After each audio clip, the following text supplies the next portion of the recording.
Rien de tel pour bien démarrer la journée que de le faire en bonne compagnie avec une équipe soudée, de l'énergie et de la bonne humeur. Bienvenue dans l'univers de la bande BLB.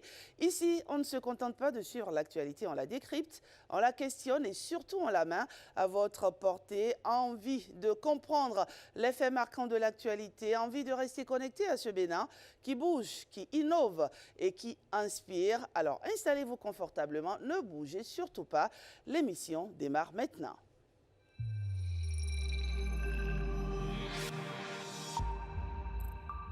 Ce matin, on démarre avec une question qui divise, chers amis téléspectateurs, entre le neuf et la friperie. Quel choix faites-vous? Pour certains, il n'y a même pas matière à discussion. Consommer du neuf est une évidence. C'est la position de Bankole Ifede, notre invité. Un choix assumé, argumenté qu'il viendra défendre face à une réalité où la seconde main séduit de plus en plus. Le débat est donc lancé. Changement d'ambiance, mais toujours cette même jeunesse qui bouscule les codes, cap sur un univers en pleine mutation, celui des DJ.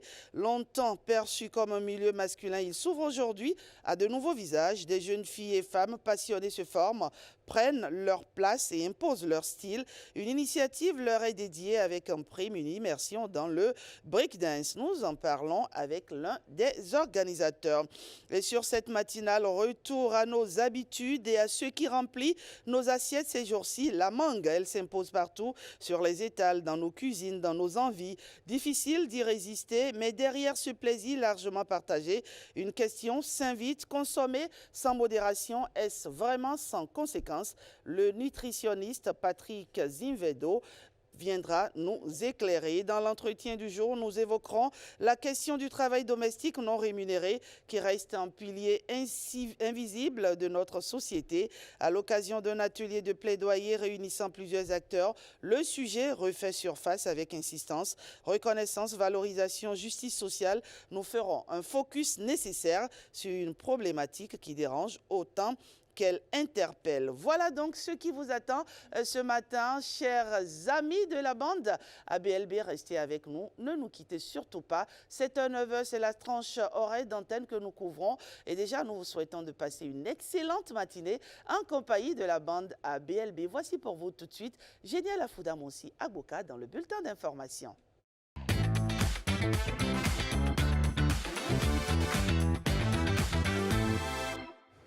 Mesdames, Messieurs, bonjour. Immersion dans un univers artistique pour ouvrir ce bulletin, celui de l'artiste peintre Enoch Rumpwevi, alias Noc.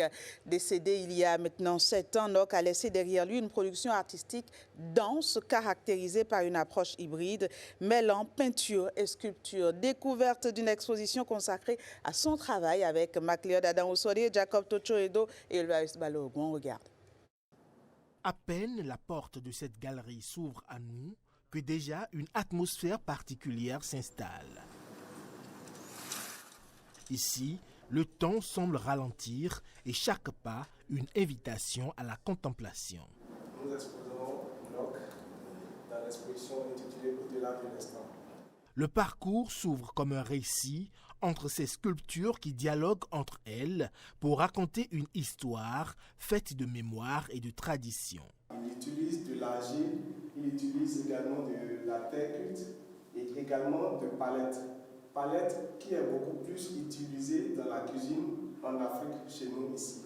Donc avec cette matière, cet élément, il essaye de donner vie à toute une œuvre en lui donnant un visage et autres. Il utilise également du raffia pour composer ses sculptures. À travers ses œuvres, Noc semble dialoguer de l'au-delà avec les vivants. Dans ces collections, il y a 3 toiles. Ces 3 toiles que nous avons eu la chance de retrouver encore. Ici, on voit des poissons dans l'eau. C'est des sujets qu'il essaye d'aborder, de traiter dans ses créations. Ici également, sur la seconde toile, vous verrez qu'il y a 2 personnages qui sont liés par des fils, ce que nous généralement on peut appeler des liens familiaux ou soit des liens professionnels. Entre la fugacité de l'instant et la force de la mémoire, Nock, de son vivant, a su capter l'essentiel des moments simples qui, une fois sublimés, deviennent éternels. Sur cette sculpture, on peut voir plusieurs éléments qui nous rappellent du passé et même la tresse de cette dame, c'est une tresse qu'on retrouve généralement en Afrique ici. Si vous vous approchez beaucoup plus, vous verrez que l'artiste a utilisé de la terre cuite pour matérialiser et également rester dans le contexte africain. Plus qu'une exposition, au-delà de l'instant est une rencontre silencieuse avec l'artiste.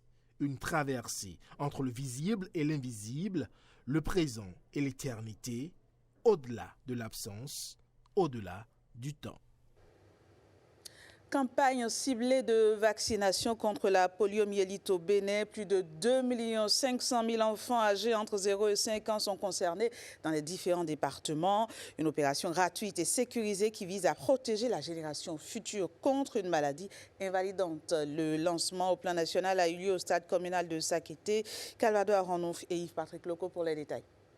Selon l'OMS, la poliomyélite a diminué de plus de 99% depuis 1988 grâce aux campagnes de vaccination. Au Bénin, les efforts ont permis d'éradiquer la polio sauvage, mais des cas liés à des souches dérivées persistent, 3 récents à Djougou, ce qui rend chaque campagne cruciale. Les enfants qui ne sont pas à jour de leur vaccination de routine sont non seulement exposés à la maladie, mais représentent également un risque pour les autres enfants de leur entourage. C'est dans cette dynamique que le pays poursuit de façon soutenue l'organisation des campagnes de vaccination ciblées et nationales visant à mettre un terme à la circulation du virus de la poliomyélite. La réussite de cette première phase de campagne dépend de l'engagement collectif. Les parents doivent ouvrir leurs portes et présenter leurs enfants aux équipes de vaccination. Les agents de santé sont appelés à déployer professionnalisme et proximité pour rassurer les familles. On vous a dit de ne pas vacciner les enfants qui sont déjà malades. Prenez le temps de poser la question. Est-ce que l'enfant a eu le corps chaud? Est-ce qu'il a fait la diarrhée? Est-ce qu'il se porte bien? On vous a demandé de ne pas vacciner les enfants qui sont nés et qui sont trop petits, les faibles pas de naissance. On vous a demandé de ne pas vacciner les enfants qui sont malnutris. Les autorités politiques et religieuses ont, elles, la responsabilité de mobiliser, sensibiliser et donner l'exemple. Aucun enfant ne doit être laissé pour compte. La récente détection du virus dans notre environnement nous rappelle que la vigilance doit rester de mise. J'insiste dessus. Par le passé, des résultats encourageants ont été enregistrés dans le département du Plateau. L'engagement est pris pour encourager les poches de résistance à se plier. D'une campagne à une autre, celle dédiée au traitement de masse contre la bilharziose et les vers intestinaux, 2 maladies silencieuses qui continuent de freiner la croissance et la réussite scolaire de milliers d'enfants.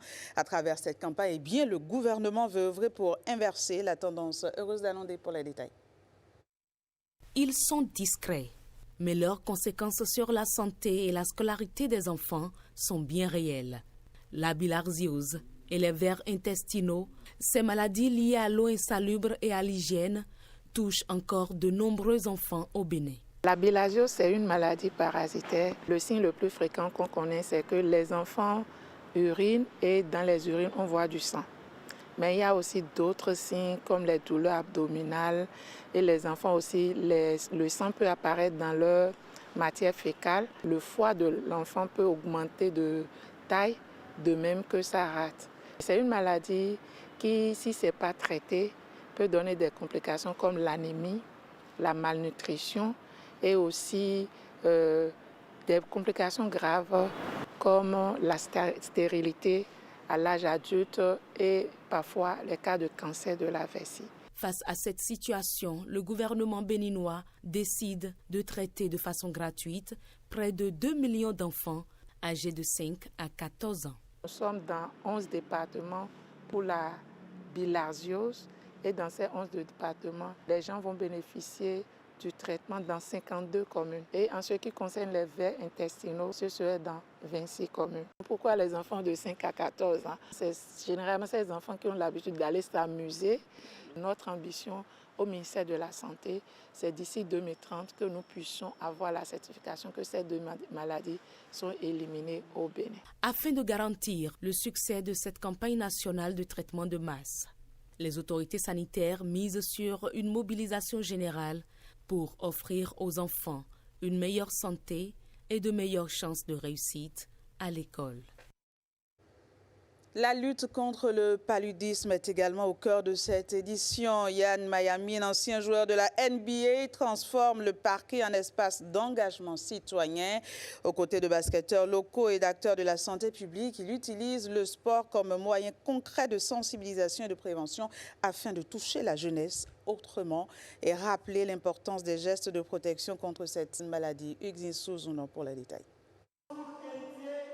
Plus grand que le poteau de handball, haut de 2 mètres, Ian Mayami, 2 mètres 11, impressionne d'abord par sa taille. Pourtant, derrière cette stature, c'est un combat bien plus grand qu'il mène, celui contre le paludisme.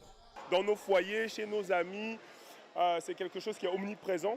Donc de les sensibiliser, de leur donner une opportunité de s'exprimer et qu'ils le fassent en jouant aussi. Vous allez voir... sur les maillots, on a mis des slogans, les équipes ont des noms aussi. Entre match et échange, les basketteurs et les acteurs engagés rappellent que la lutte contre le paludisme concerne tout le monde. Le sport, c'est un vecteur énorme de développement, et dans tous les sens. Et je trouve essentiel que le sport soit connecté avec la santé, parce qu'on dit bien, un corps sain dans un esprit sain. Donc quand on fait du sport, on est en forme. Et je trouve aussi l'initiative extraordinaire parce que nous pouvons compter le sport avec prévention des maladies comme le paludisme. Et au-delà du jeu, les participants repartent avec bien plus que souvenirs. Les vainqueurs gagneront un voyage à Dakar. La MVP des filles va me rejoindre au final de la BL au Rwanda, au regroupement continental des meilleures filles de BL for Her. Donc il y a beaucoup de récompenses. Donc ils sont surmotivés et ils produisent un excellent spectacle. À Cotonou, Ian Mayami a offert des moustiquaires imprégnés à ses basketteurs, de quoi se protéger efficacement contre le paludisme. Santé toujours pour entendre ce fils du Bénin qui bouscule la médecine mondiale à coups de technologie et de précision. Pionnier de la robotique chirurgicale, entrepreneur à succès, chevalier de la Légion d'honneur, Bertin Naum a effectué une visite à Semen City, le hub de l'innovation et de la formation pour sceller un partenariat stratégique tourné vers l'avenir. Invité du 20h, voici l'essentiel à retenir de son passage sur notre plateau. L'objectif, bien évidemment, de ce type de technologie, c'est de permettre à un maximum de patients de bénéficier de très hauts niveaux de qualité de soins. Alors, bien évidemment, il y a un modèle économique qui est à bâtir autour de ce type d'innovation. Nous sommes en train de le bâtir dans différents pays, les uns après les autres. Et bien sûr, mon objectif et mon ambition, c'est que très prochainement, on puisse trouver ce type de technologie ici même, en Afrique, et pourquoi pas au Bénin, par exemple au Chic. Alors, Semen City, c'est une initiative qui est extrêmement importante et qui vise à développer les savoirs, et en particulier les savoirs de pointe, en se focalisant sur un certain nombre de sujets, un certain nombre de thématiques. Donc, bien évidemment, c'est une initiative que je trouve absolument remarquable. J'ai redécouvert un pays complètement changé. Je pense qu'il y a énormément de talent, de savoir, d'ambition, de volonté. Et face effectivement à cette ambition, cette volonté, mon objectif c'est de l'accompagner et de permettre effectivement de voir des initiatives extrêmement ambitieuses se développer au sein de ce pays, au sein du Bénin qui est également mon pays. Direction l'université de Parakou, entre droit international et jeux de puissance, le programme Agora des juristes et politistes initié par le Bureau d'union d'entités de la faculté de droit et de sciences politiques renforce l'esprit critique et la culture juridique de la jeunesse estudiantine. Ronald Robinson et Olviga Messon. Le droit international public ou le droit tout court C'est ce que les acteurs en font. Dans cet amphithéâtre de l'université de Parakou, on ne récite plus seulement le droit.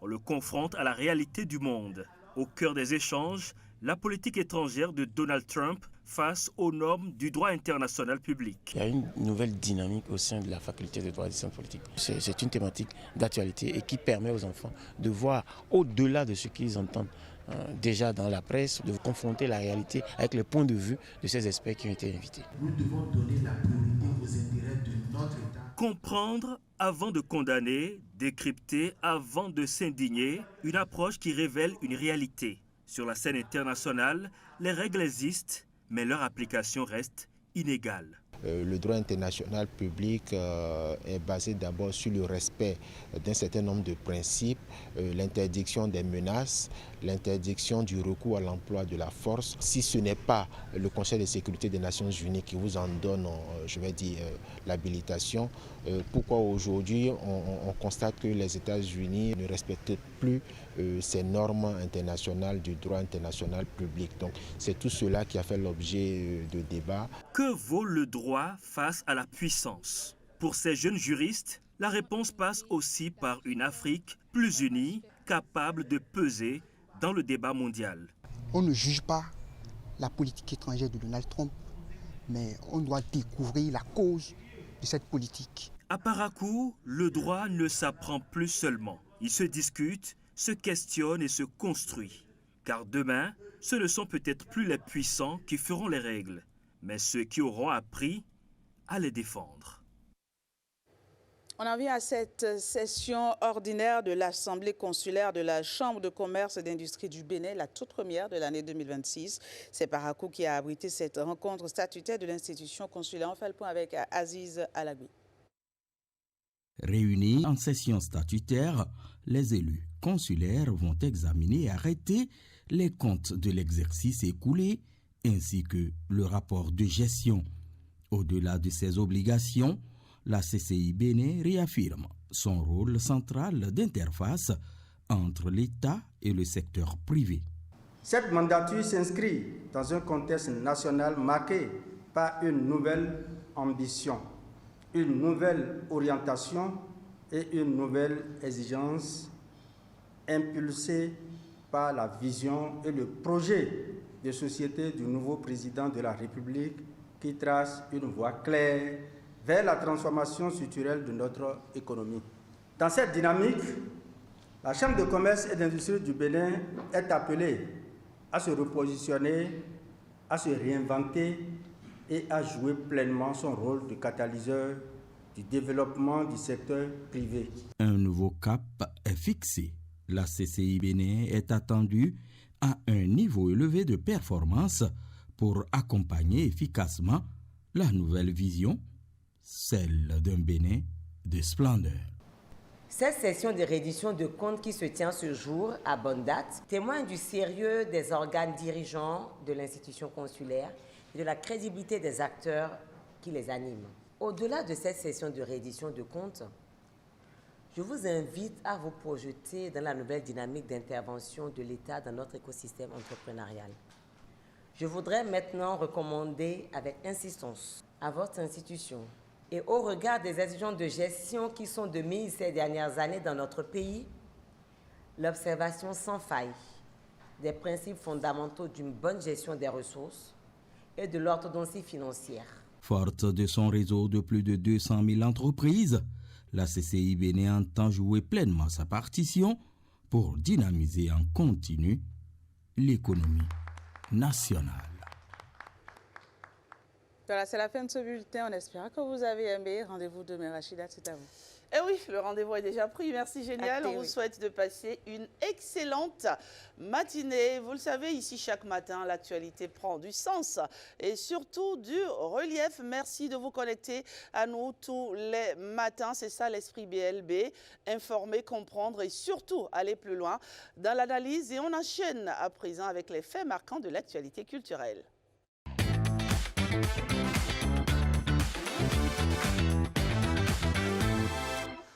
Bienvenue Patrick, merci de vous joindre à moi à présent. Oui, bonjour Rachida, bonjour ce matin.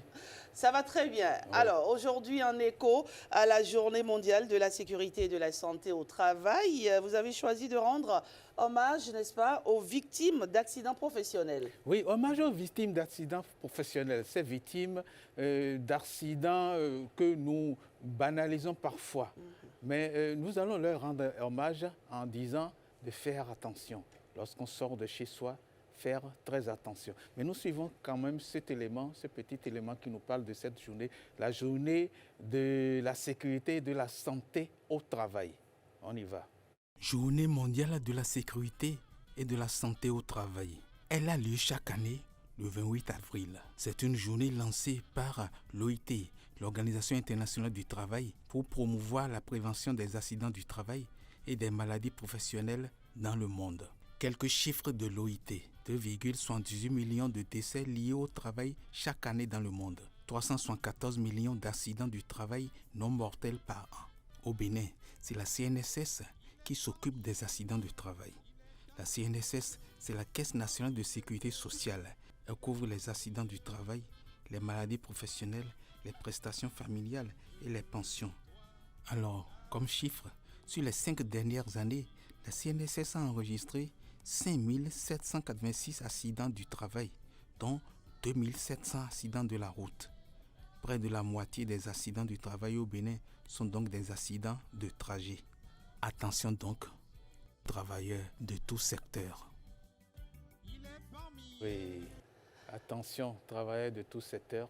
Attention, lorsque vous allez au travail, le trajet. Parce que dans le compte rendu de la CNSS, il est dit que les accidents de travail, surtout au Bénin, sont sur le trajet pour venir ou pour rentrer chez soi.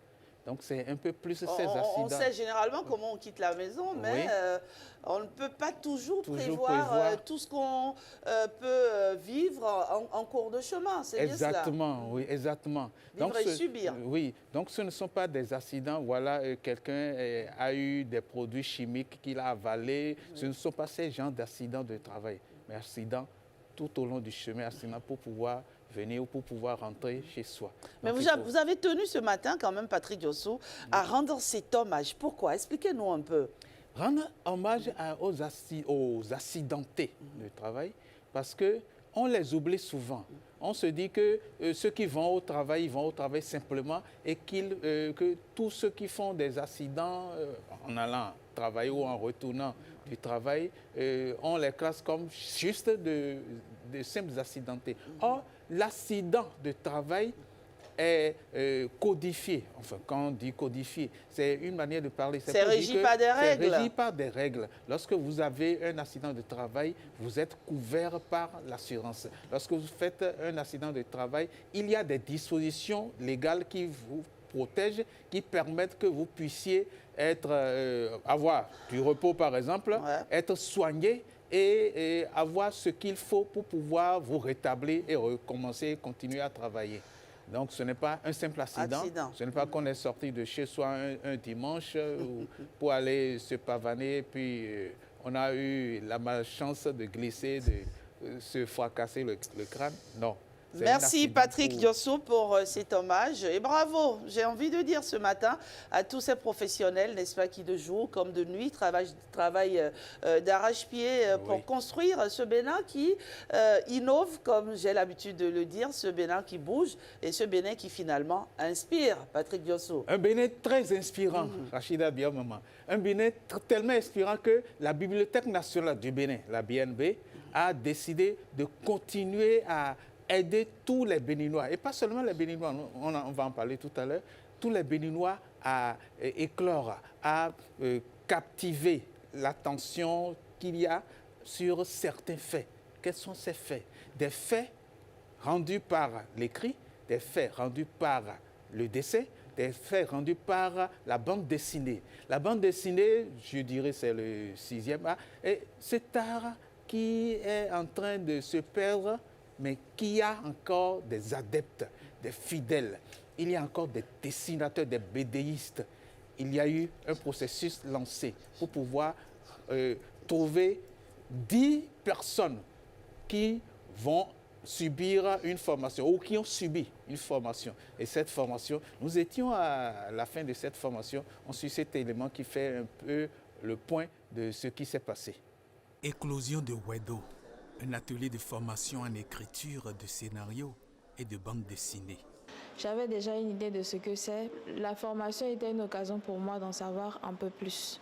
Au niveau des angles, pour bien montrer l'attention, j'ai acquis beaucoup de connaissances à ce sujet et je peux les utiliser désormais pour permettre à ce que les gens puissent ressentir ce que je veux exprimer. Je sais maintenant qu'un scénario comporte 3 parties, le synopsis, le récit et le découpage. Tout ce qui rentre dans ce qu'on appelle la BD, dans ce qu'on appelle le webtoon. Le webtoon, c'est le nouveau format de lecture de bande dessinée qui se lit de façon verticale sur les devices, tout ce qui est tablette, téléphone et console. La majorité des dessinateurs de bande dessinée ne savent pas faire du webtoon. Chacun d'entre eux finit cette formation avec un projet de webtoon prêt à être diffusé sur des plateformes sur le plan international. Je les ai formés en scénarisation. Vous savez très bien dessiner, mais vous ne savez pas raconter. Votre BD tombe à l'eau. Partenaire BNB, Bibliothèque nationale du Bénin. On a remarqué en 2025 que sur environ 2000 livres publiés, les bandes dessinées sont quasi absentes. La Bibliothèque nationale, JH Academy et la Fédération Léo Lagrange ont pensé à mettre sur pied la formation en écriture de scénarios et de bandes dessinées Éclosion de Wedo. Lieu, CEFOMA de Wedo. Le CEFOMA, Centre de formation métier de l'animation, est un centre qui a été construit par la Fédération Léo Lagrange Bénin et la Fédération Léo Lagrange France Internationale dans le cadre d'un projet, le projet Toklon-nous, qui vise à développer et structurer la filière de l'éducation populaire au Bénin. Une formation qui servira sans doute de potion magique pour 10 bandes dessinées et ou 10 webtoons dans le panorama bédéiste béninois. Oui, et dans ce panorama BDiste béninois, on espère qu'il y aura effectivement 10 bandes dessinées ou 10 webtoons. Et je sais qu'à vos heures perdues, vous dessinez aussi, n'est-ce pas, Patrick? Oui, mais j'ai perdu, je BDiste dessine. dans l'âme. Oui, BDiste dans l'âme, dans son âme, oui. Mais surtout lecteur de bandes dessinées. Lecteur de bandes dessinées, puis disons...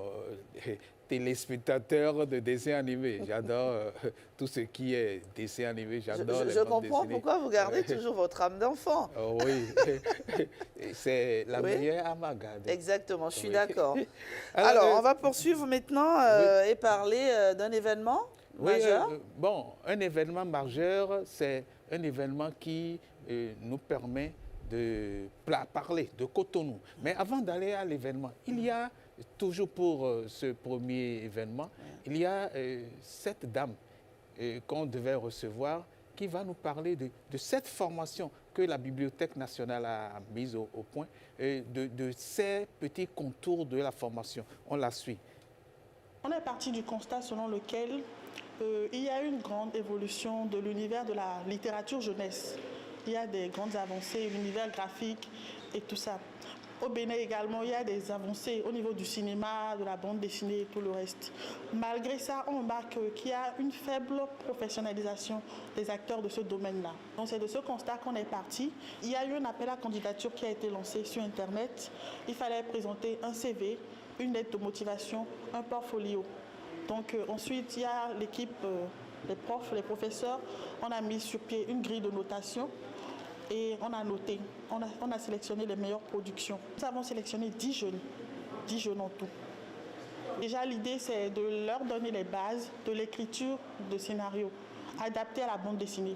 Donc, à la fin, ils doivent être en mesure de créer des bandes dessinées typiquement béninoises, une nouvelle génération de bandes dessinées au Bénin, puisque pour que le domaine de la bande dessinée ne soit plus en léthargie, je vais dire. Donc déjà, pourquoi pas d'ici 3-4 mois, pourquoi pas ne pas avoir 10 bandes dessinées. C'est vrai que c'est ambitieux, mais pourquoi ne pas avoir 10 bandes dessinées complètes, purement écrites par ces jeunes-là qui ont été formés. Ce serait bien, qui sait peut-être un livre où il y a plusieurs bandes dessinées et tout, pour montrer que voilà, il y a une formation, mais après, il y a quand même eu une pérennisation derrière. Donc c'est l'idée derrière, c'est l'ambition derrière. Et pourquoi pas également multiplier ce genre d'initiative. Ces jeunes qui ont été sélectionnés, c'est une chance pour eux d'avoir été sélectionnés. Je leur demande d'être sérieux avec ce qu'ils ont appris durant cette formation et de ne pas s'en arrêter là, de ne pas s'arrêter à ce qu'ils ont appris, de travailler encore et encore. Parce que comme on dit, c'est en forgeant qu'on devient forgeron, qu'ils puissent se servir de ce qu'ils ont appris, développer leurs acquis pour pouvoir gagner demain, je dirais. Okay. Merci beaucoup. Oui, ils sont 10 jeunes à être sélectionnés. Et 10 jeunes, moi je pensais que c'était seulement 10 Béninois, mais il y a 7 Béninois, il y a 3 Congolais. Des Congolais parce que le processus a été tellement ouvert que certains ont participé hors du pays. Ils ont pu gagner. Parmi les 3 Congolais, il y a un que nous avons retenu, nous l'avons interrogé. Il nous parle de cette formation, il nous parle de sa participation à la formation. On est venu du Congo avec mes amis, mes frères, pour nous développer notre style, notre technique de dessin et on apprend plus sur le webtoon en particulier. Parce qu'on est auteur de bande dessinée à la base, mais on n'avait jamais fait du webtoon avant. Donc on est venu pour nous former en webtoon, en animation, précisément à GH Academy. Parce que les autres, ce qu'ils ont fait, les Japonais, les Asiatiques, les Américains et les Français, on va suivre un peu le rythme, mais on va apporter quelque chose de nouveau. Parce que le marché existe à l'international et le marché est concurrentiel. Et il est très compliqué. On va devoir rajouter une touche culturelle, congolaise, béninoise, africaine. Parce qu'en même temps, l'Afrique, c'est un peu un grand village. Je travaille sur un webtoon futuriste, afro-futuriste pour dire. L'histoire se passe 224 ans dans le futur, après une 3e guerre mondiale qui a ravagé le monde. Et on suit mon personnage principal, qui est l'un des rares métis survivants, parce qu'après la guerre, les continents se sont séparés, il n'y avait plus de vie sociale à cause des radiations. Nous avons eu des problèmes, il y a eu des problèmes continentaux, donc l'Afrique et l'Europe se sont séparées. Et pendant 200 ans, les Africains ont évolué de leur côté, sans aucun contact avec l'extérieur. Et comme le hasard n'est jamais loin, on a eu un personnage qui est né de cette division, bizarrement, et qui est arrivé malheureusement à cause d'un conflit qui a eu lieu entre l'Occident et l'Afrique, encore une fois, à cause des ressources et surtout du territoire. Parce que à cause des guerres, leurs territoires à eux ont été ravagés, détruits, et ils veulent migrer en Afrique. Mais par refus des Africains, ça tourne en guerre. Du coup, avec mon histoire, l'idée c'est de parler de la colonisation, du néocolonialisme, de parler de la différence de peau comportementale, mais surtout à la base, c'est un message d'amour. Pourquoi un message d'amour? Parce que blanc, noir, rouge, jaune, on est tous pareils. Donc, on sait tous que dans les deux côtés, il y a des bons comme des mauvais. Et ce qu'on peut faire, c'est avancer. Du coup, avec mon histoire, ce que je vais faire, je vais raconter une histoire qui se déroule dans le futur où un personnage né de 2 peuples concurrents finit par se développer et relier les deux.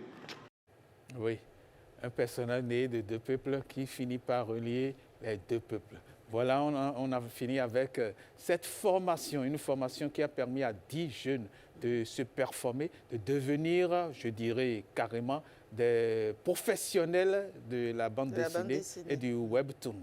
Merci Patrick Diosso pour ces informations. On prend maintenant la direction de la scène musicale où un événement, un rendez-vous s'installe peu à peu dans le paysage. Il s'agit du festival Cotonou Couleur Jazz qui se tient du 29 au 3 mai 2026. Exactement. Cotonou Couleur Jazz, c'est un festival qui avait commencé depuis des années et il y a eu un moment de vide, je ne dirais pas de léthargie, un moment de vide. C'est juste pour arranger les couleurs pour que les couleurs puissent être encore plus belles. Et on suit un peu cet élément qui fait un petit parcours de ce qui va se passer pour Cotonou Couleur Jazz 2026. Cotonou Couleur Jazz, c'est une plateforme qui permet aux artistes musiciens de s'exprimer. Des artistes musiciens, même quand ils sont chanteurs, il faut savoir qu'ils savent jouer d'un instrument. Et là, vous allez voir dans cette nouvelle programmation des grands musiciens qui sont vraiment demandés dans le monde.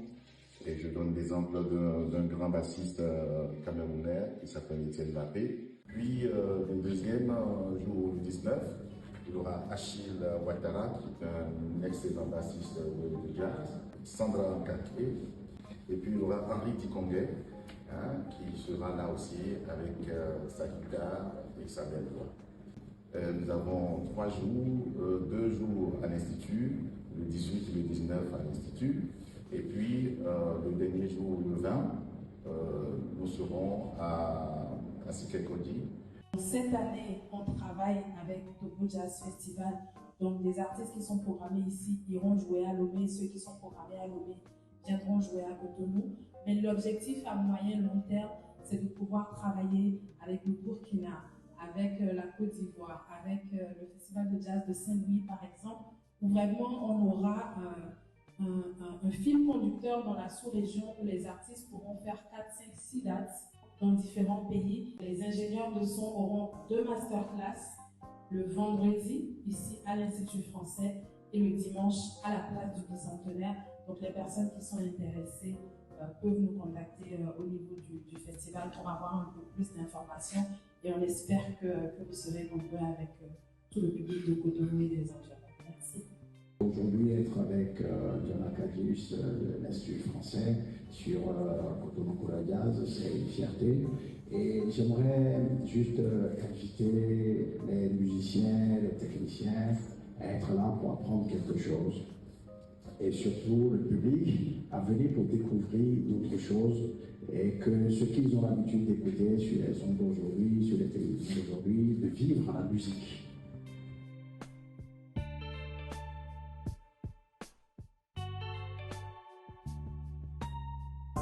Merci à toute l'équipe du festival, bon festival. On est ravis de vous accueillir ici pour découvrir ces immenses artistes. Voilà, un festival qui sera fait, enfin, qui va se dérouler entre Cotonou et Lomé. Vous imaginez, c'est Cotonou, festival Cotonou couleur, qu'est-ce que j'ai dit?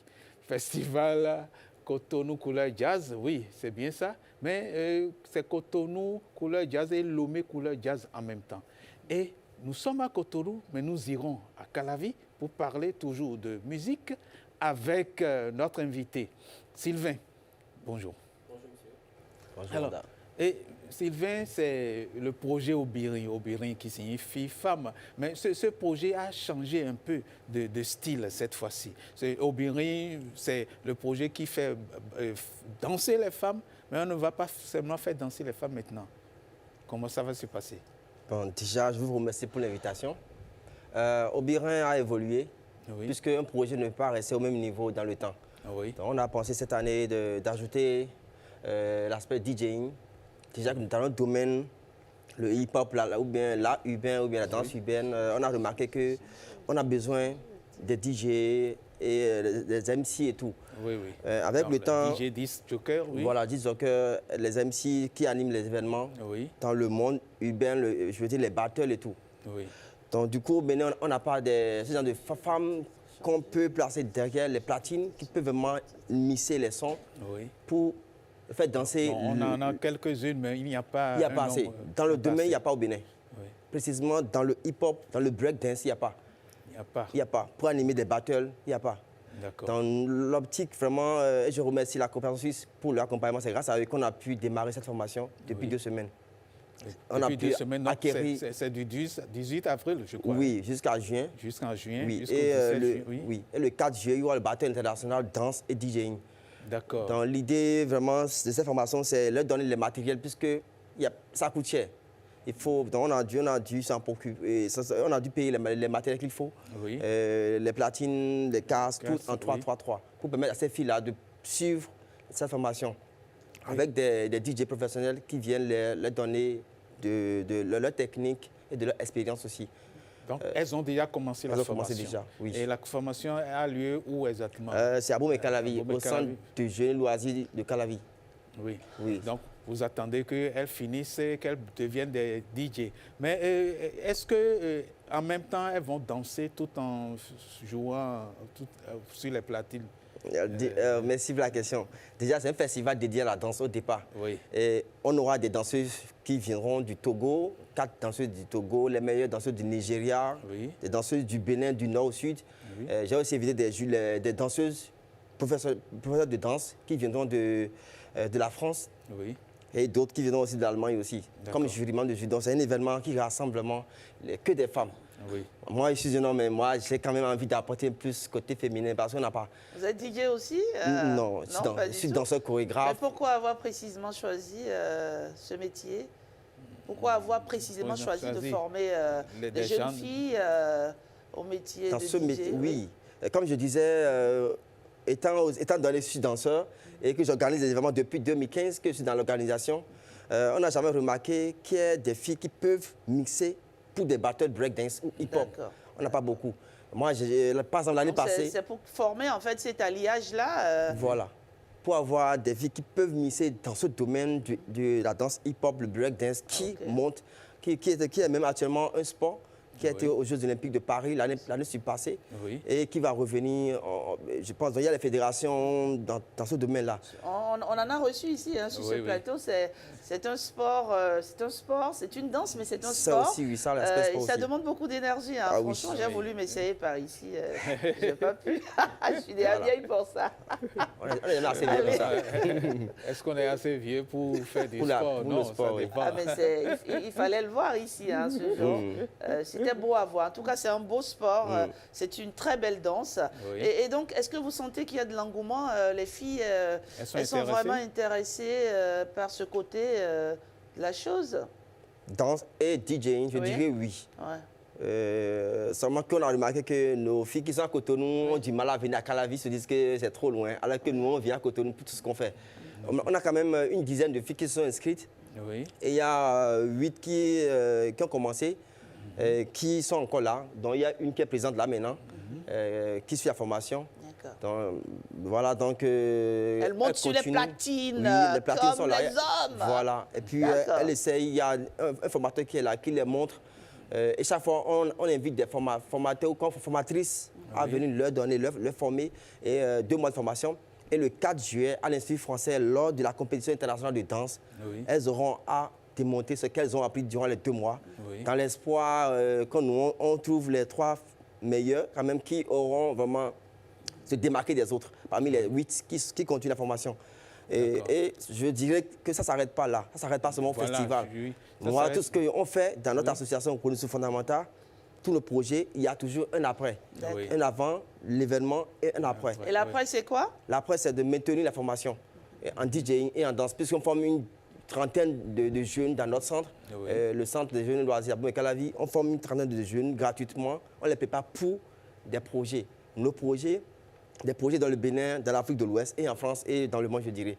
On le fait depuis toujours. Oui, parce qu'on a remarqué que vous les envoyez aussi directement en France. On fait des stages là-bas aussi. Des stages, oui. Donc, on aura des DJ femmes qui seront envoyées certainement en stage en France et hors. Forcément, l'année prochaine, ici pour adieu. Oui. Merci. Sylvain Roumenou. Roumenou, oui. Oui, mais il y a un autre prénom que j'aime bien, Ndewenu. Ndewenu, oui. Il n'est jamais tard. Il n'est jamais tard. Oui. D'accord. Il n'est jamais tard pour apprendre à bien danser. Alors, je me mets déjà... je peux m'inscrire aussi, non? C'est ouvert. C'est ouvert? Alors, voilà, marquez mon nom quelque part. Je viendrai me faire former. Merci à vous, cher monsieur. Merci pour ces informations. La formation, elle prend fin quand déjà? Je pense le 27 juin. Le 17 juin? Le 27. Le 27 juin. Oui. On va finir le 27 juin et prendre quelques jours de pause, puisque le festival commence le 1er juillet. Oui, donc on va recevoir les filles qui viendront de la sous-région et de la France aussi.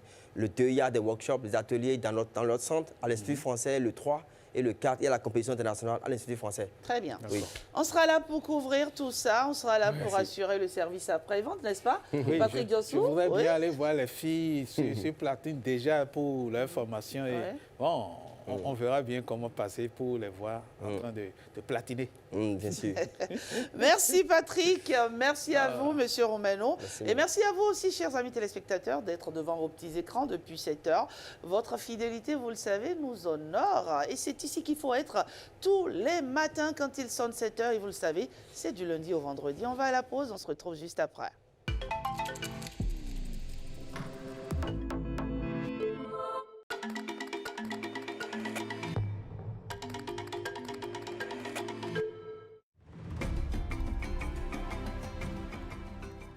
Comment consommer de façon sûre les fruits et légumes?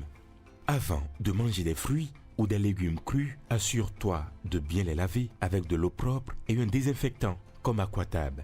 Cela t'aidera à éliminer les impuretés et les microbes pour protéger ta santé et celle de ta famille.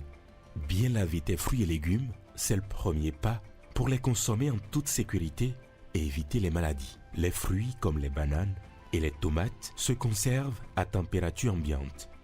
Bien conserver tes fruits et légumes, c'est garantir leur qualité et leur saveur.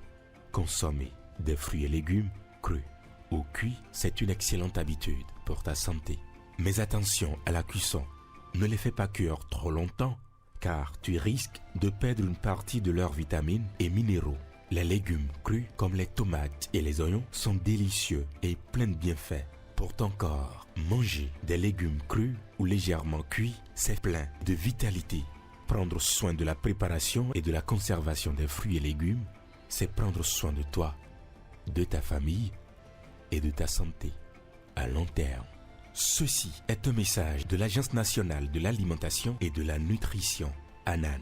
Comprendre pour agir en faveur de la nutrition. Les épices, alliées de notre santé. Les épices, ce ne sont pas seulement des saveurs. Elles participent aussi à la protection de notre santé. Consommer régulièrement des épices, c'est faire du bien à son corps. Le curcuma, par exemple, est reconnu pour ses capacités à détoxiquer notre organisme et participe à son bon fonctionnement. Le gingembre, quant à lui, aide à la digestion et soutient les défenses naturelles du corps. Les substances contenues dans le gingembre aideront à améliorer le métabolisme. La cannelle peut contribuer à une meilleure régulation du sucre dans le sang, surtout lorsqu'elle est consommée avec modération. Le poivre noir, quant à lui, facilite la digestion et aide l'organisme à mieux utiliser certains nutriments. Qu'en est-il alors de l'ail et de l'oignon? Ils sont largement utilisés dans notre alimentation traditionnelle. Ils participent à la protection du cœur, aident à lutter contre certaines infections et renforcent l'immunité. Comment alors bien utiliser les épices? D'abord, les consommer crus ou légèrement cuites et puis éviter les cuissons longues qui détruisent leurs bienfaits. En résumé, les épices ne servent pas seulement à relever le goût des plats, elles soutiennent la digestion, renforcent le corps et participent à une alimentation saine. Ceci est un message de l'Agence nationale de l'alimentation et de la nutrition. ANAN, comprendre pour agir en faveur de la nutrition.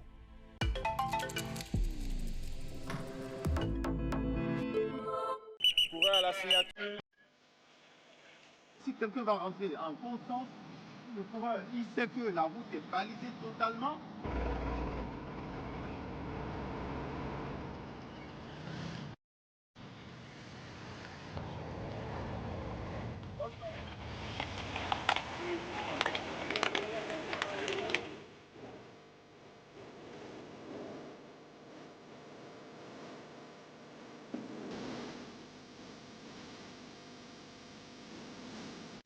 Rideau.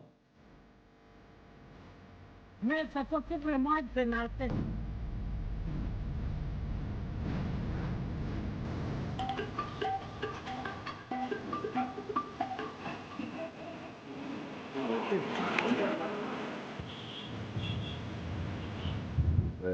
Vous êtes seul sur votre vélo, vous devez pédaler. Si vous ne pédalez pas, vous faites dépasser.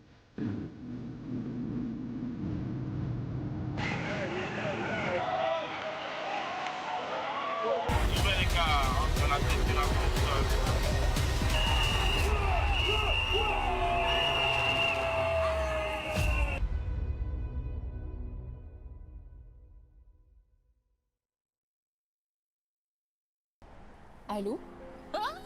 Je viens juste de sortir du resto. Non mais, c'était incroyable.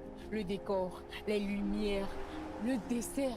Attends, j'ai fait de superbes photos. Faut que je te les envoie. Raccroche pas. Oui, je t'envoie les photos.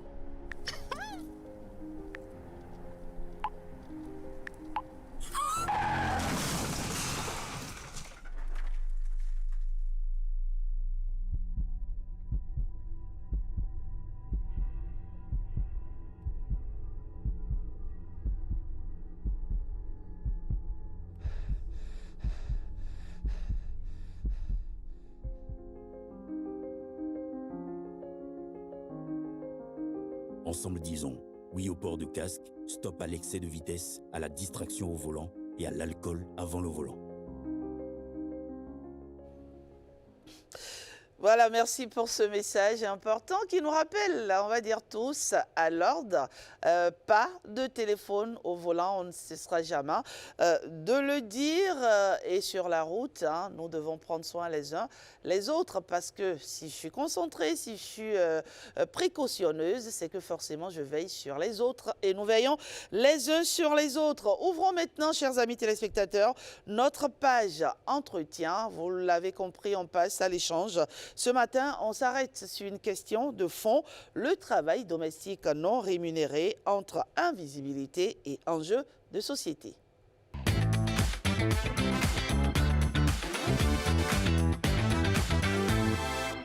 Chaque jour, des millions de femmes travaillent sans salaire, sans statut et souvent sans reconnaissance. Cuisine, ménage, soins aux enfants ou aux personnes âgées, ce travail domestique non rémunéré soutient nos sociétés mais reste encore largement invisible dans les politiques publiques. Au Bénin comme ailleurs, cette réalité pose une question fondamentale. Peut-on parler d'égalité tant que ce travail essentiel n'est ni reconnu ni valorisé? C'est précisément l'enjeu de l'atelier de plaidoyer et de sensibilisation qui se tient le 29 avril et dont nous parlons ce matin avec notre invité Mariama Babamoussa Soumanou, membre fondateur de l'ONG AADEF Bénin, Association d'aide au développement des femmes du Bénin. Mariama Babamoussa Soumanou, bonjour.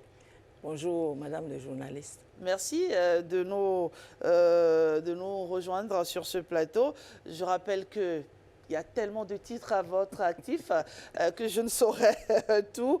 Je ne saurais les citer ce matin. Vous êtes administrateur des impôts à la retraite, ancienne directrice générale des impôts et des domaines, ancienne inspecteur d'État à l'inspection générale d'État, précédemment conseillère technique du ministre d'État chargé du plan et du développement, député à l'Assemblée nationale, 8e législature. Alors, on parle ce matin du travail domestique non rémunéré. Et quand on parle de ce travail, de quoi parle-t-on concrètement? Merci, madame le journaliste. Il faut dire que le travail domestique non rémunéré, c'est tout ce travail qui concerne la cuisine, faire la cuisine, et entretenir la maison, se donner la corvée d'eau, et prendre soin des enfants, et des personnes âgées et des personnes en situation difficile. C'est autant d'activités qui concernent le travail domestique non rémunéré et qui sont à 99% réalisées par les femmes. D'accord. Mais pourquoi ce travail reste encore aujourd'hui peu reconnu au Bénin? Bon, en fait, c'est notre culture. Oui. C'est-à-dire, traditionnellement, les femmes sont dévolues à faire ce travail. Dans la sous-région, disons, Sud-Afrique, au sud du Sahara, oui. Et même, pourquoi pas dans l'Afrique en général, ce sont les femmes qui sont dévolues pour le travail domestique non rémunéré. Mais c'est un travail invisible. Invisible en ce sens que elle ne génère pas de revenus. Ce travail ne génère pas de revenus. Et c'est un travail qui, tout naturellement, la société considère qu'il va de soi, que ce soit la femme qui soit... c'est donc culturel. Qui s'occupe du travail domestique non rémunéré. On se dit c'est normal. C'est normal, alors qu'en réalité, ce travail a un coût. Et il est invisible, mais quand on parle de la richesse d'une nation, la richesse d'un pays, il faut que ce soit chaque secteur d'activité, tout ce que chacun apporte comme valeur ajoutée, qui puisse être comptabilisé. Donc, aucun effort n'est à minimiser. Aucun effort n'est à minimiser. Ailleurs, c'est comptabilisé. Donc aujourd'hui, il est question que ce travail sur la base des recherches effectuées par le Centre régional de recherche en économie générationnelle et on dit le CREG, le PRB, Population Reference Bureau, et l'INSTAD, nous avons l'Institut de statistique et de développement. Oui. À partir des données probantes, on montre que c'est 27%, par exemple, du PIB qui n'est pas comptabilisé. 27%, ça fait quand même le quart, plus du quart de notre pays, de notre richesse. Ce n'est pas négligeable. Donc, il faut le comptabiliser. Et puis, c'est un travail qui épuise les femmes. Ça épuise les femmes. Il faut donc mettre en place des mécanismes pour que ces femmes soient prises en charge sur le plan social, sur le plan disons, qu'on puisse leur accorder une sécurité sociale, par exemple, c'est une bonne chose. Dans certains pays, ils sont allés même jusqu'à concevoir le mécanisme pour que ces femmes soient payées. Nous, on n'en est pas là. On a des objectifs et c'est ce que le projet, soutenir l'élaboration de politiques fondées sur les données probantes en matière de travail, nous disons de soins ou élargi, de travail de soins, de travail domestique non rémunéré. Alors, pour l'équité intergénérationnelle au Togo et au Bénin. C'est ce que nous faisons. En gros, reconnaître et valoriser ce travail reviendrait à faire quoi? En premier? D'abord, en premier, nous allons dire qu'il faut qu'on soutienne. C'est-à-dire ce projet va soutenir les politiques publiques et à travers un dialogue de haut niveau, dialogue au cours desquels on va expliquer qu'est-ce que c'est que le travail domestique non rémunéré. Ensuite, il y a des cibles. On doit présenter à ces cibles tout le travail que le CREG, le PRB et avec l'INSTAD ont fait. Et quand on leur présente ces cibles, notamment les parlementaires, il y a les ministères sectoriels, les cadres des ministères sectoriels, il y a également les organisations de la société civile qui sont chargées de la défense des droits des femmes. Il y a l'INF qui nous soutient beaucoup. Il y a également certaines structures qui doivent s'impliquer. Donc, quand on leur explique, c'est l'ensemble, ils vont constituer un genre de creuset pour pouvoir porter le débat à un niveau plus élevé. Et il y a également qu'un creuset va être constitué. Et dans ce creuset, les membres de la société civile et tous ceux que j'ai cités, ils vont constituer une communauté de pratique parce que c'est eux, ils ont reçu des formations, ils ont reçu de renforcement de capacités. Donc, ils sont informés et imprégnés de cette question de telle façon qu'ils peuvent porter le débat au plus haut niveau des instances décisionnelles. Alors donc, c'est l'objectif visé par l'atelier de demain. Réunir tous ces acteurs que vous venez d'évoquer, leur apporter l'information, leur faire comprendre l'urgence, n'est-ce pas, de reconnaître. Voilà. Et dites-vous, ce sont des réseaux d'ONG, de structures qui sont vraiment spécialistes, qui ont déjà travaillé dans plusieurs domaines, ont fait bouger les choses pour que les lois soient votées. Donc, ce sont ces ONG reconnues pour leur performance en plaidoyer, en lobbying. Ce sont ces ONG que, avec les ministères sectoriels, bien sûr, l'INF, et c'est avec eux que nous allons partager demain. Les experts du CREG vont leur expliquer ce que c'est que le travail domestique non rémunéré. Pourquoi je vous ai donné les objectifs et que faut-il faire pour bouger les choses. Donc, on va constituer des groupes de travail pour vraiment discuter à fond de la question de travail domestique non rémunéré qui, ma foi, montre que quand on prend les données probantes là, que la femme fait 3 fois plus d'efforts de travail domestique que l'homme. Tandis que la femme est à 22 heures de travail, se tape 22 heures de travail domestique non rémunéré que j'ai cité. Il y a au niveau des hommes, c'est à peu près 8 heures. Et puis, c'est 38% quand même en termes de valeur monétaire. Ils ne seront pas d'accord avec vous, hein, les hommes. Non, ils vont être d'accord parce que, en fait, c'est pour, disons, autonomiser les femmes. C'est pour prendre en compte, les prendre en compte dans le secteur social, c'est-à-dire leur donner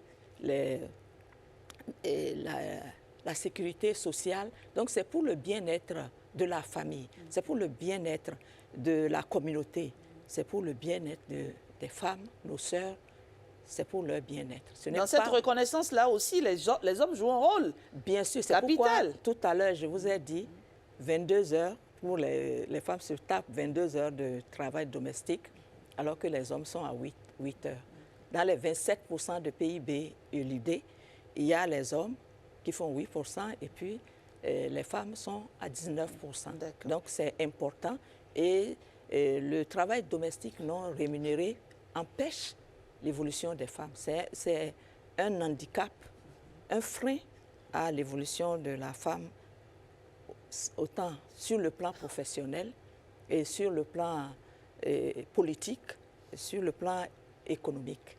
Donc il faut vraiment qu'il y ait l'injustice, ça accentue l'injustice, les stéréotypes de genre. Vous voyez, il faut réparer, cette grosse, on va dire, injustice faite aux femmes. C'est l'objectif. Il n'est pas question de tordre le cou à nos traditions. Nous sommes très attachés à nos traditions. J'allais poser cette question parce qu'il y en a qui pensent que quand on parle du travail domestique non rémunéré, ça porte entorse ça remet en cause, j'allais dire, certains équilibres sociaux. Pas du tout. Pas du tout. L'équilibre social n'est pas remis en cause parce que nous savons que nos traditions sont une richesse pour nous. Et la stratégie ici consistera à impliquer, au-delà de toutes ces structures que je viens de citer, à impliquer les leaders traditionnels, je pense aux rois, je pense aux chefs de village, et les leaders religieux, il faut leur expliquer, les groupements de femmes, il faut également leur expliquer qu'il s'agit d'améliorer la condition de vie, les conditions de vie de la femme, qui est le socle, le ciment de la société. Lorsqu'on améliore les conditions de vie de la femme, on améliore les conditions de vie de la famille et de sa communauté, de la société, pourquoi pas, du Bénin tout entier. Donc, l'objectif est de, disons, booster le développement économique de notre pays. C'est très important. Au final, c'est quoi? Parce qu'on parle, quand on prend le groupe de mots, travail domestique non rémunéré, au final, c'est quoi? C'est donner un salaire aux femmes, au final? Quel est l'objectif final? Bon, en ce qui concerne notre projet, nous avons comme objectif d'abord de reconnaître le travail domestique non rémunéré, c'est le formaliser, c'est institutionnaliser. Il faut une loi. Il faut non seulement les lois, il faut qu'on reconnaisse que maintenant les femmes vont être prises en compte et il faut réduire. Donc, j'ai dit valoriser, reconnaître et valoriser. Il faut réduire aussi la charge de travail aux femmes. Et réduire la charge de travail aux femmes, c'est leur trouver des mécanismes pour se libérer. Par exemple, les crèches, quand on a des crèches qui sont à moindre coût et gérées par les structures moins chères, la femme peut déposer et être sûre que son enfant va être surveillé et elle peut vaquer à ses occupations pour avoir des revenus complémentaires. Ça, par exemple. Et il faut également réduire la charge. Et il faut, au-delà de reconnaître et de réduire la charge, il faut que la femme puisse se permettre, en étant libérée, de faire de la politique, donc assister au débat politique. Si elle n'est pas libérée, si on ne lui donne pas des structures, des situations, et créer des infrastructures, par exemple pour la femme qui est au village, si on lui donne des infrastructures telles que l'eau, l'électricité, ça va lui permettre de réduire la distance pour aller chercher de l'eau. Et ça va lui permettre aussi de se dégager et de s'occuper de la politique. Parce que pour faire la politique, il faut avoir le temps. Et vous savez bien ce qui se passe en politique, les heures de réunion. Et en tout cas, il faut avoir vraiment assez de temps pour se consacrer à la politique. On imagine au niveau bien, de l'État aussi, il faut dire que le travail domestique non rémunéré, ce n'est pas que nos sœurs seulement. Même nous, qui sommes des retraités, les fonctionnaires, tout le monde est concerné parce que quand vous rentrez, c'est de notre tradition, vous vous occupez toujours de votre famille. Qu'est-ce que les enfants ont fait? Est-ce que les tatas qui nous aident, est-ce qu'elles ont bien travaillé? Est-ce que le repas est bien fait? Parfois même, la femme fonctionnaire se tape certaines tâches pour que son foyer marche bien. Vous savez, quand la femme, son enfant ne réussit pas, on lui attribue la responsabilité. Alors que quand l'enfant réussit, c'est toute la famille, c'est toute la communauté. Donc voilà, créer des mécanismes pour libérer la femme et lui permettre d'occuper des postes de responsabilité et lui permettre de se former. Par exemple, le télétravail, c'est vraiment aubaine pour les femmes, pour leur permettre, en même temps qu'elle travaille, elle s'occupe de son enfant, elle peut renforcer ses capacités. Alors, si je vous comprends bien, Madame Baba Moussa, la matérialisation de cette reconnaissance-là, finalement, ce serait quoi? Offrir toutes les conditions possibles offrir toutes les conditions possibles. J'ai cité les conditions pour que la femme puisse se libérer, donc réduire la charge.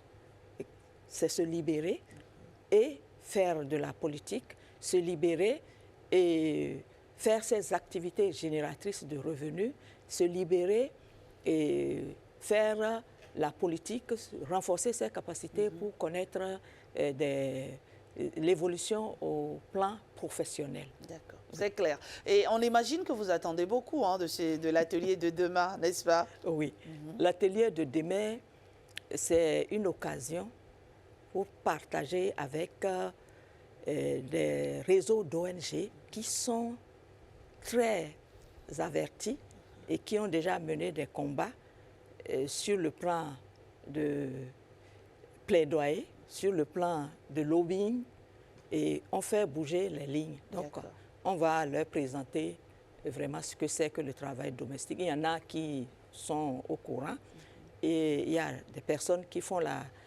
découverte, qui vont faire la découverte de demain, mais en travaillant ensemble et créer ce creuset dont je parlais tantôt, c'est-à-dire un cadre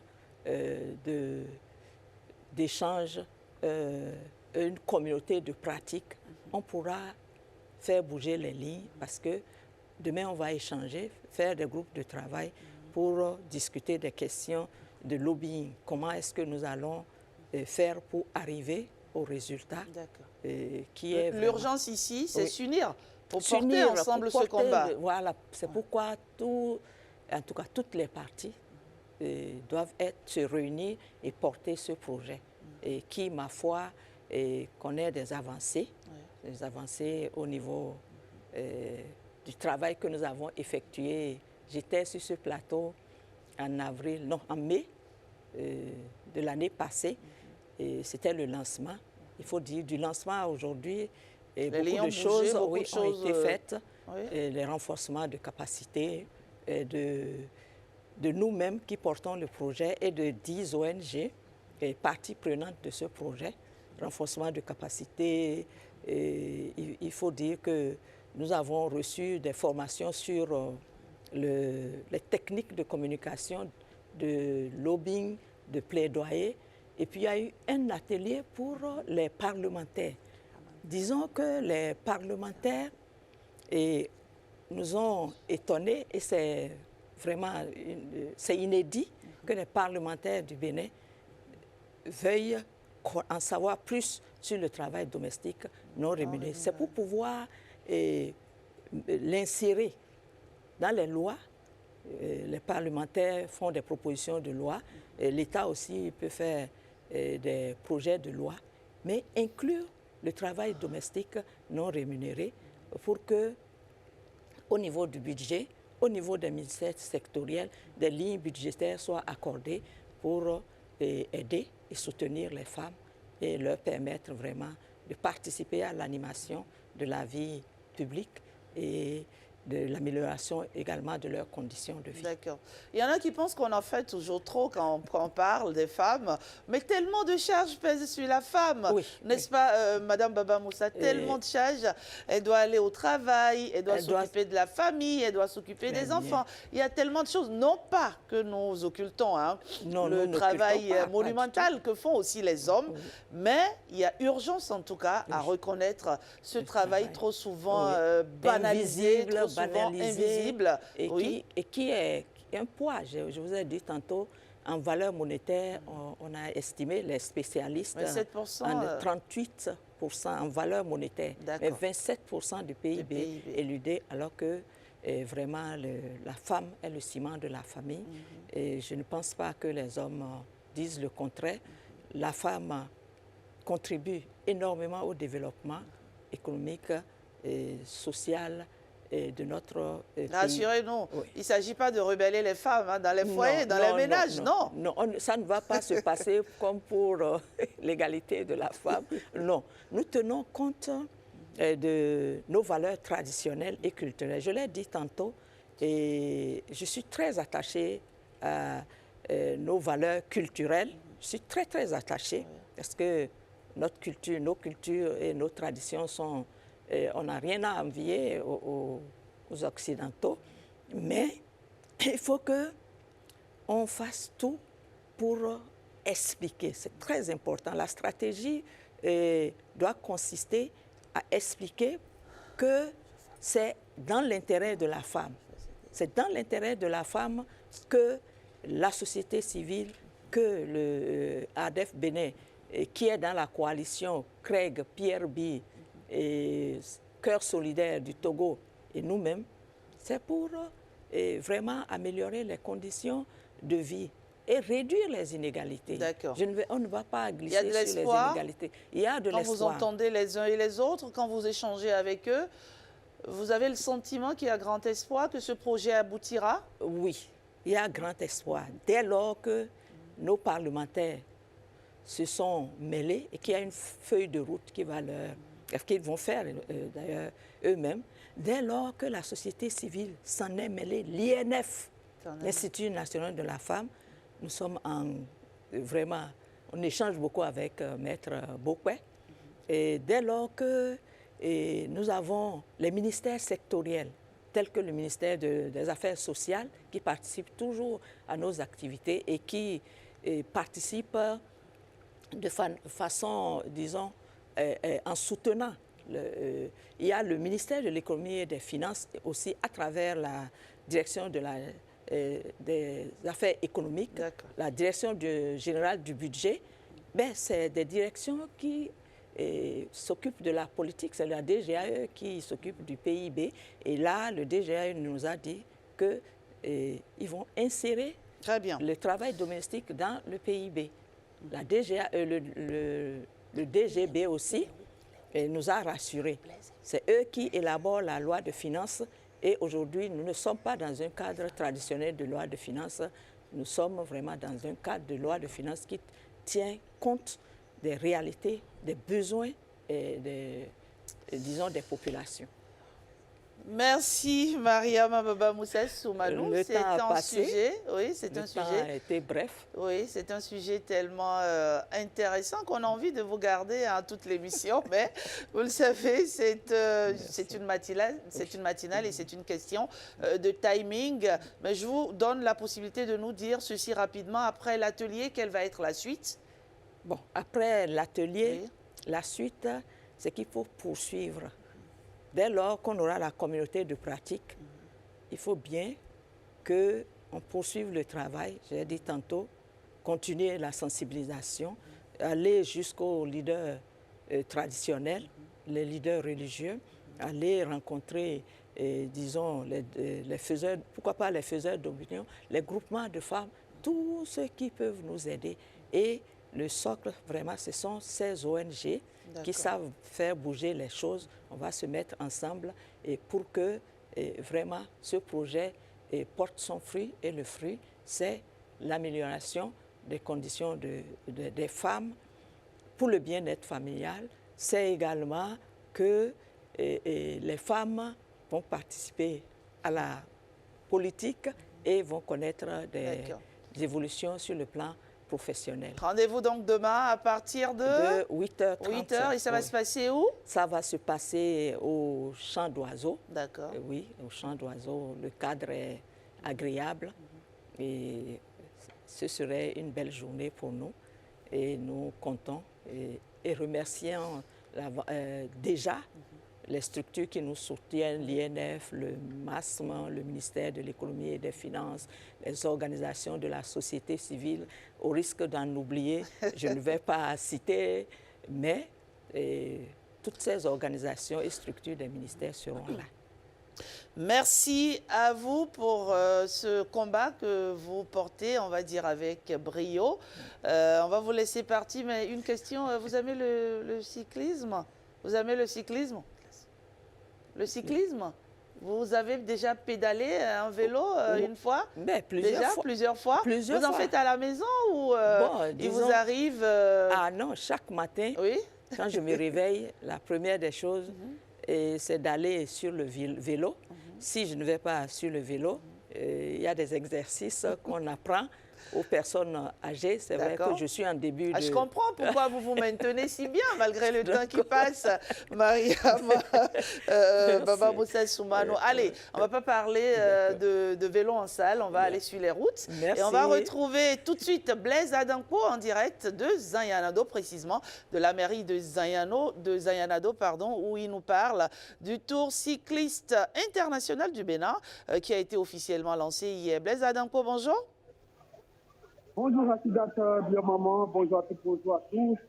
Après donc la première, voilà, l'avant-goût de ce Tour du Bénin avec le prologue qui a eu lieu hier, place donc au Tour du Bénin proprement dit, avec la première étape de ce 21e Tour du Bénin, avec un départ qui sera donné tout à l'heure à 8h30 ici devant la mairie de Zayanado pour une arrivée à Savers.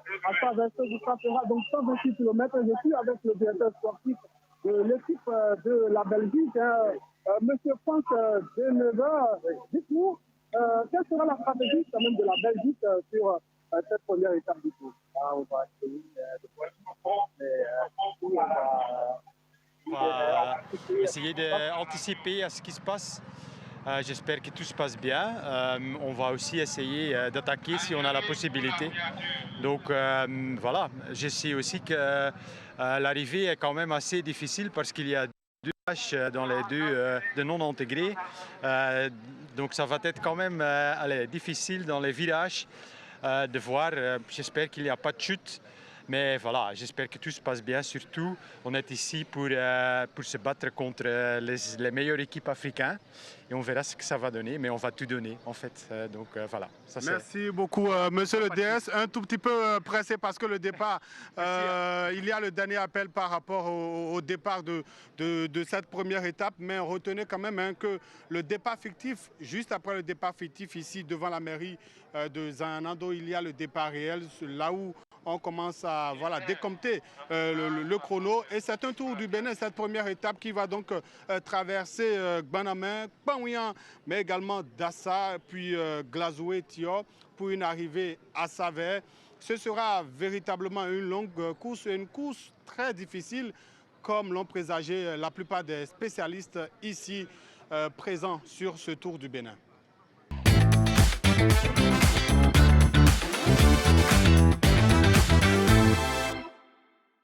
Eh oui, Amandine Niambossou, bonjour. Bonjour à vous, Rachidat.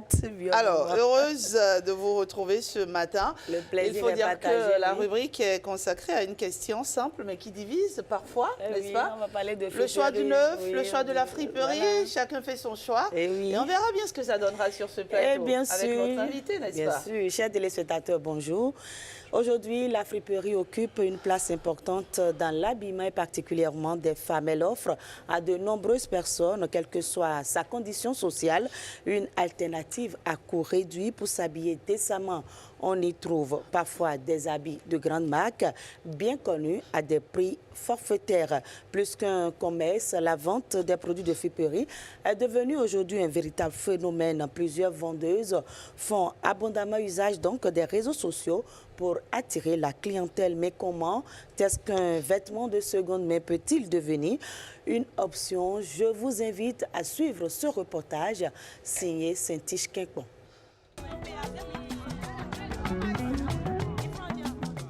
Longtemps reléguée au rang de solution de secours, la friperie change d'image.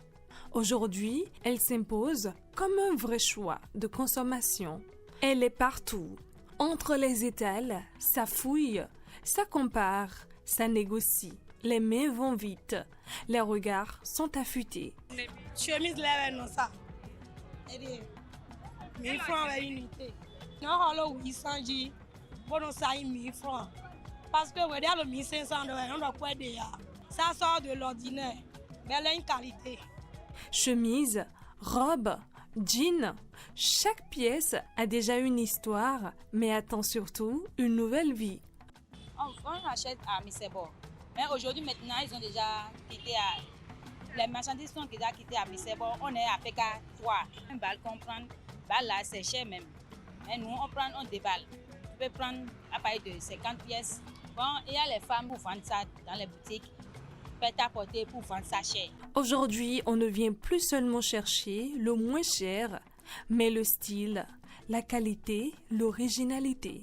Je porte la friperie parce que c'est moins cher. Et comme j'aime pas beaucoup d'argent là, donc ce que je peux, je fais avec. Par exemple, il y a des jeans que tu peux trouver ailleurs et ça sera cher. Mais si tu portes ça en friperie, on ne saura même pas. Avec 2000, tu peux avoir un jean boyfriend bien tagué, bien joli, oversize. Vile kwa ngbe plage na do. Mele no ahono misi mama le no. Mama le no wa papa le no wa. Atuta ayon di ekpe wa chomo. Dans ce marché populaire, à une boutique plus moderne, la friperie se réinvente. Et derrière cette vitrine, une histoire. Vendeuse de friperie, personnel shopper, Chanine Chine sélectionne et conseille. Son objectif, prouver que la seconde main peut rimer avec tendance. C'est de là vraiment qu'est venu le déclic en mode, il y a quand même de belles pièces en friperie, de très très beaux vêtements, fin de série, et vendus là-bas avec des étiquettes. Par exemple, regardez moi cette robe, c'est une robe à sauce avec son étiquette. Cette cliente est venue profiter de sa pause pour faire quelques achats. Moi, personnellement, je vais dans ce qui me plaît. Et dans ce qui me plaît, je trouve souvent dans la friperie, que ce soit ici ou ailleurs, j'y vais, j'utilise et j'ai jamais été déçue. Il faut juste pas, en allant à la friperie, aller dans ce qu'ils appellent dernier choix ou ce qui est parmi les cas. Autre terrain de chasse très prisé, la friperie de chaussures. Baskets, sandales, talons. Ici aussi, la demande explose. Ici, vraiment des pépites à moins de coût et c'est des trucs qui durent dans le temps, contrairement au nouveau. Je trouve que c'est la meilleure des choses qu'ils puissent avoir. Économique, écologique et désormais esthétique, la seconde main n'est plus un choix par défaut. Elle est devenue, pour beaucoup, une évidence.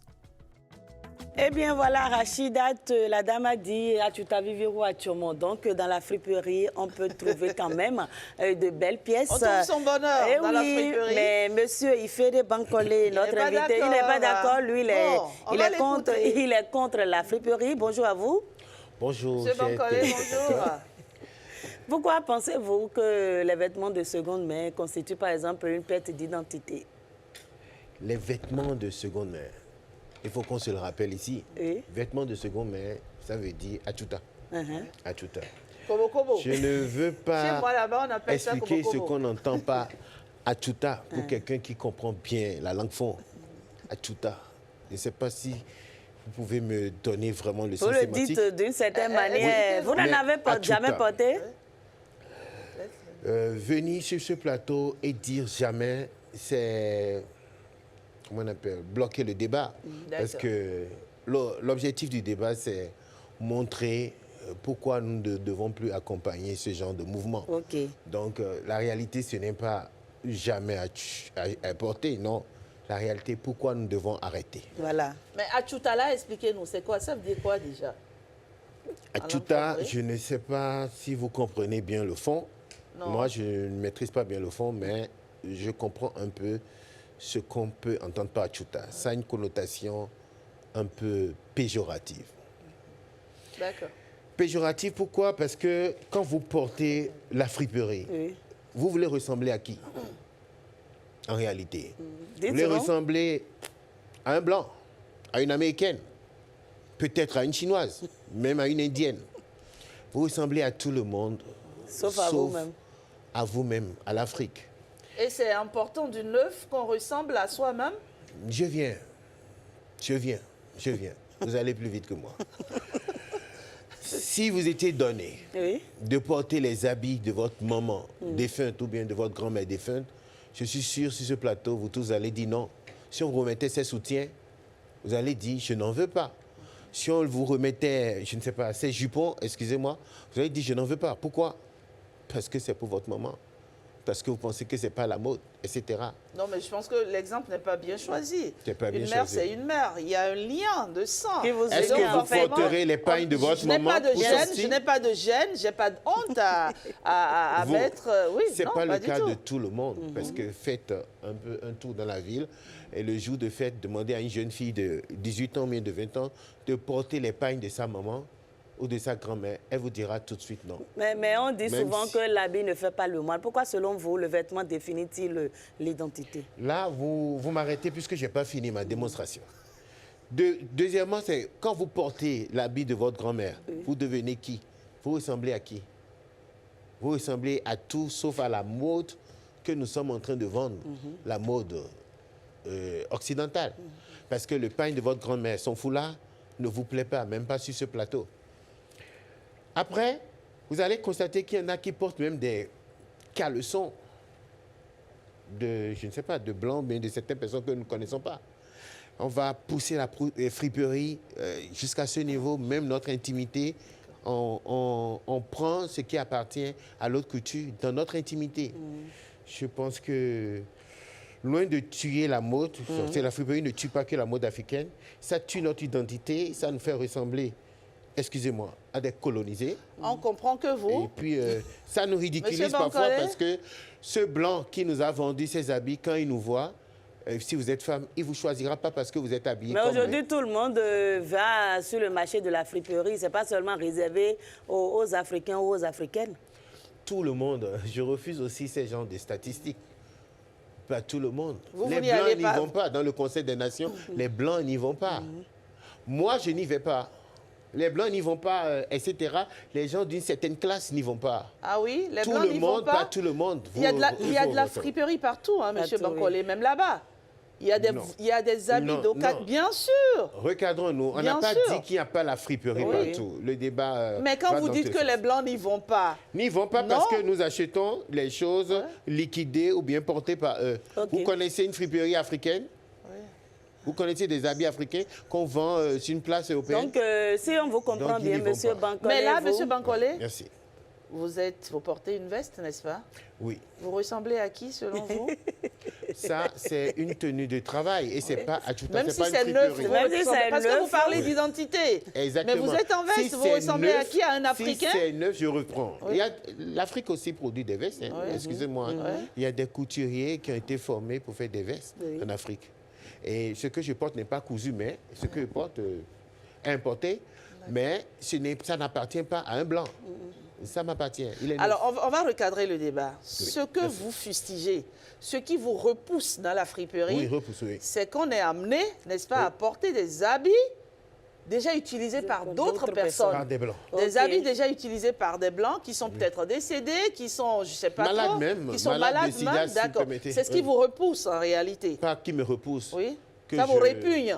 Non, non, non, le mot est trop fort. Hein. D'accord. Le mot est trop fort parce qu'on est sur un plateau de télévision. On va éviter les propos racistes. Ce que je ne conseille pas, mes frères. Pas du racisme. OK, maintenant, comme vous êtes contre les vêtements de seconde main, donc quand on veut s'habiller, selon vous, il faut porter du neuf. Et porter du neuf également, c'est miser, par exemple, sur le consommé local. Pas forcément porter du neuf. Est-ce que vous avez des propositions pour permettre quand même à tout le monde de ne plus trop être porté vers les vêtements de seconde main et miser sur les vêtements neufs, par exemple? Parce qu'il y a également le pouvoir d'achat. Je vous en prie. Il y a le pouvoir d'achat dans tout. Même dans la connaissance, il y a le pouvoir d'achat. Même si ce plateau, s'il n'était pas climatisé, c'est sûr que je n'allais pas pouvoir parler à mon aise. Porter du neuf améliore, excusez-moi, l'image de l'Afrique. Quand on vient dans un village et on voit des enfants habillés, excusez-moi, avec, c'est pas, à Tuta, d'accord? Et quand on vient en ville, à la sortie du MES, on regarde des enfants de Cotonou. Porter du neuf. Porter du neuf. Vous faites facilement la comparaison. Vous comprenez ce que je suis en train de dire? Non, non, je ne suis pas d'accord. Je n'ai pas fini. Vous comprenez, je ne vais pas entrer. OK, faites l'effort d'aller dans un village. Il y a des habits de seconde main, d'accord, qu'on appelle communément premier choix, qui sont top. Vous les voyez, vous avez le sentiment que c'est du neuf, M. Bankole. OK, j'y viens. Ils sont top aux yeux.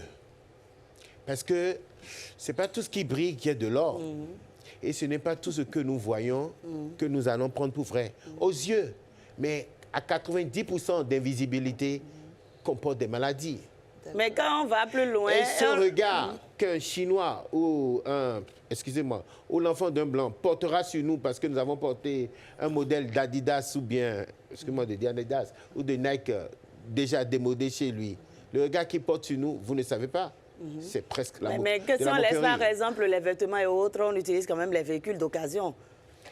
Bon, on n'a pas fini des vêtements. Vous êtes passé oui, parce qu'on n'a pas assez de temps. On n'a pas assez de temps pour développer. Vous savez le souhait de tout le monde, de tout Béninois, c'est d'acheter sa voiture neuve. Mais voilà qu'aujourd'hui, on n'a pas... Je viens, allez-y. C'est notre prière. Et nous allons aller progressivement. On commence d'abord par éliminer les chaussettes, les sleeves, les habits. Et bientôt, après, on sera aux voitures et aux avions. Parce que c'est une progression, c'est une évolution. Pour la politique actuelle, c'est d'amener tout le monde à avoir une voiture neuve. Et c'est pour ça que j'apprécie un peu cette vision du gouvernement, du développement. Parce qu'aller vers le neuf, c'est apporter, excusez-moi, de l'Esprit Saint dans son pays. Ah ouais, c'est fort ça. Monsieur Bancolé, mais une question quand même. Dites-moi, vous n'avez jamais porté... Jamais à tout à l'heure. La question n'est pas de savoir si je n'ai jamais péché. Je ne sais pas. Non, la question n'est pas de savoir si je n'ai jamais menti. La question n'est pas de savoir si je n'ai jamais admiré par erreur, c'est pas quelqu'un qui a porté des soutiens.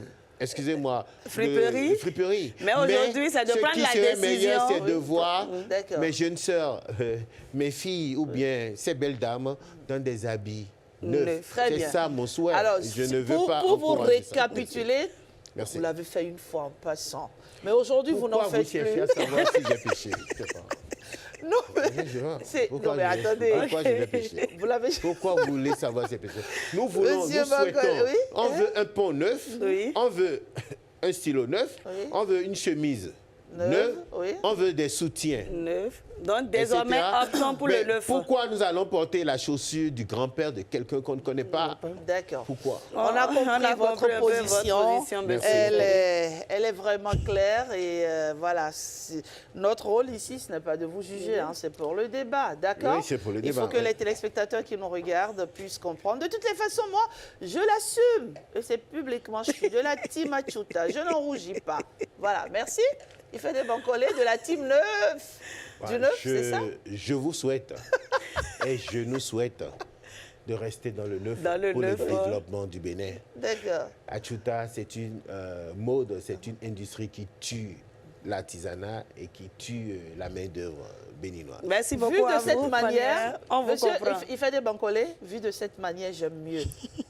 C'est plus compréhensible. Merci à vous et je suis certaine que votre message a été entendu ce matin par les nombreux téléspectateurs qui nous suivent et je suis certaine aussi que le débat va se poursuivre dans les salons, dans les maisons. J'imagine papa qui demande à maman, toi tu aimes trop Achuta. Et maman qui dit à papa, si tu veux que je ne porte plus du Achuta désormais, tu m'aides à acquérir du neuf parce que le neuf aussi, voilà.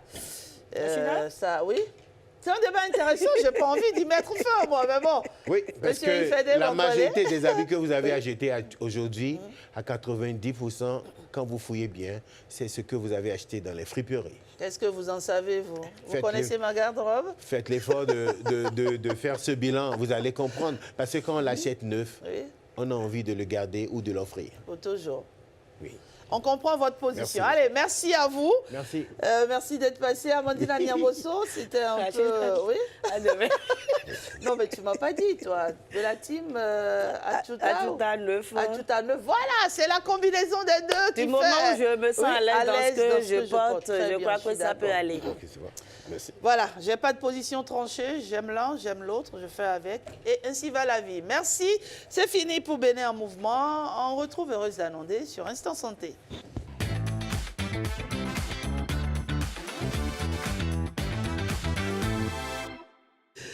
On va parler de la mangue ce matin sur Instant Santé. Malheureusement, il n'y a pas de mangue de seconde main.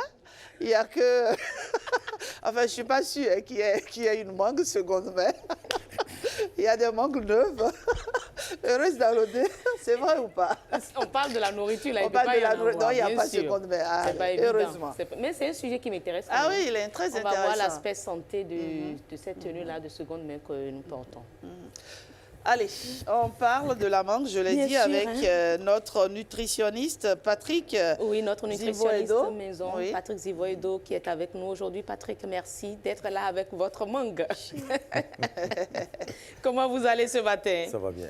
Parfait. Ouais. Alors, si tout va bien, nous allons suivre Christelle et Tongodo. Voilà, et nos Sagouran, Christelle Tongodo, qui est descendue dans la ville pour constater un peu la situation actuelle. On est dans la saison de la mangue et elle a pu interviewer certains citoyens qui nous disent leur appréciation par rapport à ce fruit de saison. Sucrée, juteuse, irrésistible, la mangue fait son grand comeback. Mais derrière ce plaisir de saison se cache une question. En consomme-t-on sans modération ou avec précaution? Les mangues, en tout cas, j'en raffole. Ça fait que quand il y en a, je prends à satiété. Quand j'étais au nord, bon, je ne peux pas calculer le nombre de fois que j'en prends. Mais ici, bon, toutes les fois que j'ai l'occasion, j'en prends.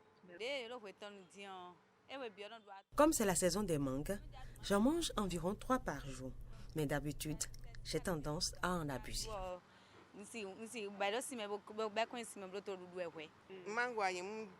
Pour ma part, je préfère éviter d'en consommer car elles contiennent souvent des vers et me provoquent des maux de ventre. Bon, pour les jeunes enfants, il n'y a pas forcément une fréquence parce que ce sont des personnes qui ont besoin assez de glucides. Et puisque la mangue contient des glucides, ça aide beaucoup avec les vitamines. Mais quand on a 35 ans et plus, moi j'ai l'habitude de dire de ne pas dépasser 100 grammes. Sur les étals comme dans les marchés, ce fruit emblématique séduit par son goût et ses bienfaits. La mangue regorge de beaucoup de vitamines qui permettent de renforcer le système immunitaire. C'est très gorgé de vitamine A, vitamine C pour renforcer davantage l'immunité. Mais au-delà aussi, nous avons la vitamine E. Tout ce complexe vitaminé permet à la mangue d'être quand même un fruit, moi, en tant que nutritionniste, j'appelle ça un fruit même thérapeutique. Mais au-delà, on a aussi les fibres qu'on peut retrouver au niveau de la mangue qui peuvent faciliter la digestion pour certaines personnes. Mais attention, mal lavée ou consommée dans de mauvaises conditions d'hygiène, la mangue peut exposer à de graves maladies. La typhoïde, mais je vais parler des salmonelloses au fait, qui sont quand même des infections bactériennes digestives qui peuvent agir et apporter des problèmes pour la santé de la population. Au-delà de ça, on a les maladies diarrhéiques.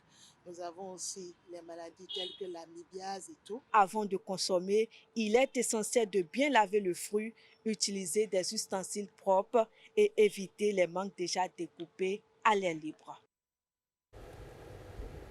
Eh bien, voilà, Rachidat, on a donc un élément qui nous renseigne un peu sur les conséquences de l'excès. Parce que tout le monde en abuse, hein, même les personnes adultes. Et sur ce plateau, avec Patrick Zimwedo, nous irons directement à ce dont on ne parle pas souvent. Est-ce que la mangue est conseillée à tout le monde? Pas du tout. La mangue n'est pas conseillée à tout le monde. Et il faut savoir que la mangue est un fruit, comme l'a dit le docteur tout à l'heure, mais le nutritionniste. Oui. Ça contient des vitamines, certaines vitamines, vitamine E, vitamine C. Mais la mangue, c'est l'ennemi du pancréas. Ah. Ah oui. Parce qu'il y a un facteur qu'on a oublié, index glycémique élevé. C'est-à-dire? Ça veut dire qu'il dépasse 56, l'index glycémique élevé. C'est-à-dire quand tu consommes de trop la mangue, tu peux devenir diabétique sans savoir que c'est la mangue. Ah. Ah, bien sûr.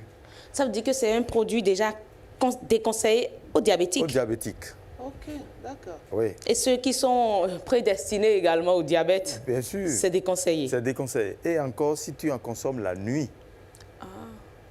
au coucher, alors c'est une accumulation. Un jour, on suppose que tu consommes la mangue tous les soirs pendant une semaine. Allez faire le bilan glycémique, vous verrez que ça va monter. Et ça va étonner même l'individu, mais ça mangue est naturelle. C'est bizarre, non? La mangue est naturelle, mais c'est un piège. Pourquoi tu l'as consommée le soir? C'est riche en vitamine C. Alors c'est le matin qu'il faut consommer et travailler pour brûler les calories et renforcer le système immunitaire, comme l'a dit le médecin, le docteur médecin. Donc, on doit éviter de consommer la mangue le soir. D'accord. En dehors des diabétiques et du fait de consommer la mangue le soir, qui sont ces personnes-là également à risque? Alors, ceux qui sont à risque, les hypertendus. Et c'est aussi, la mangue est très riche en créatine. Ceux qui ont des problèmes de reins. Les insuffisants rénaux. Voilà, ils doivent éviter de consommer la mangue le soir. Ok. Même la mangue en général. Parce que ça contient du créatine. Donc, il faut, dire la mangue est très bonne, mais encore très mauvaise. Ok. Il ne faut pas qu'on soit naïf pour dire que la mangue, c'est un fruit. Non.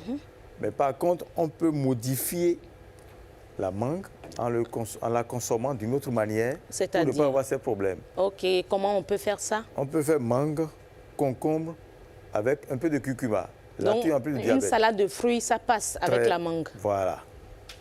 Concombre, curcuma et la mangue. Et la mangue. Donc, tu prends une partie, on suppose que ça, c'est 100 grammes. Okay. Donc, tu prends une partie de la mangue et plus de concombre, plus de curcuma, alors il n'y a pas de problème.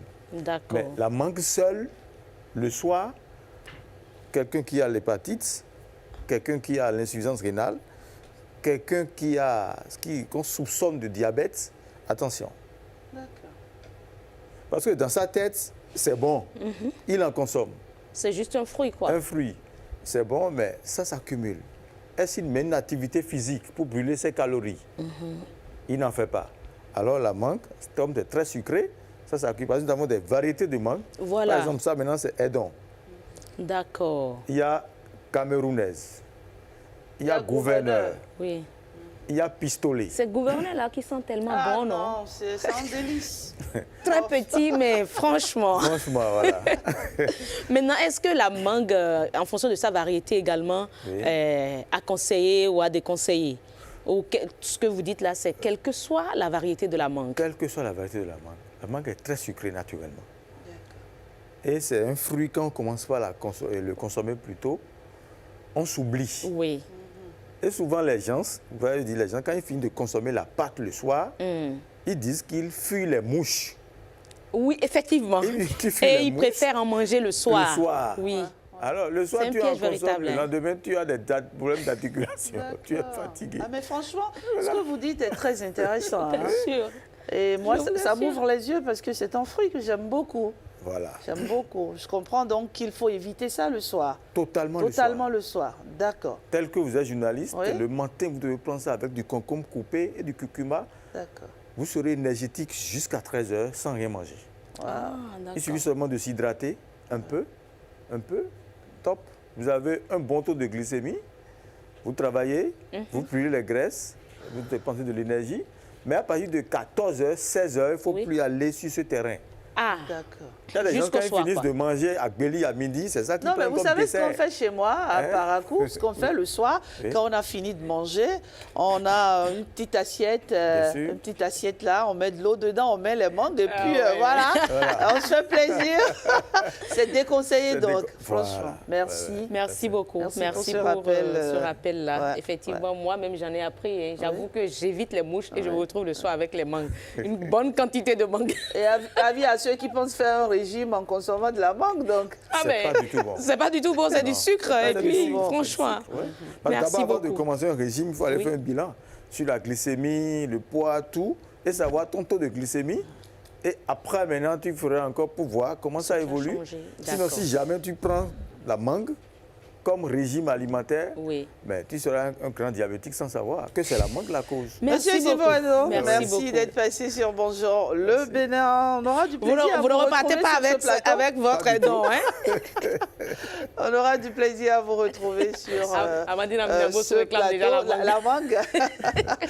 Allez, place au sport avec une actualité riche pour le Bénin qui s'illustre aussi bien sur le sable que sur les routes.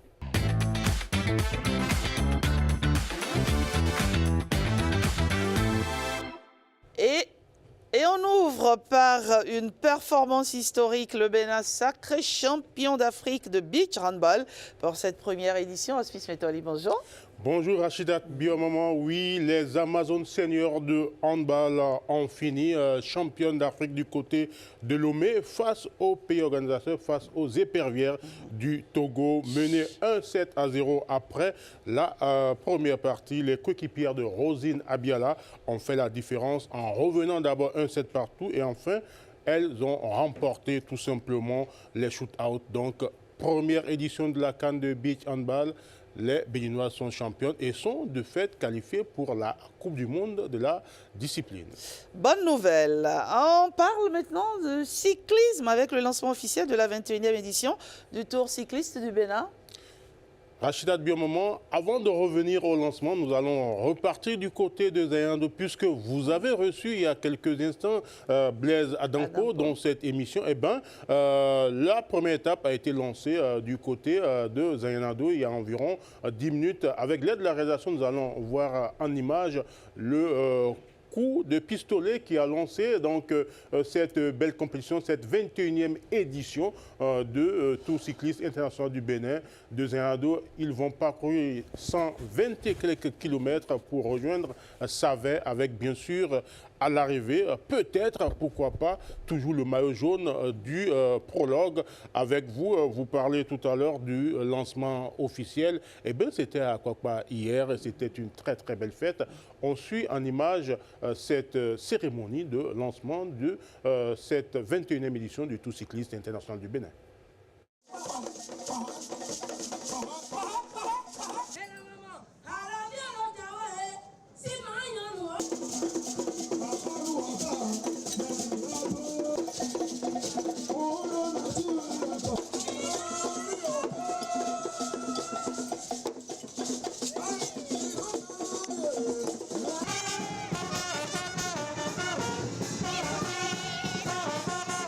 Oui, mais j'ai vu.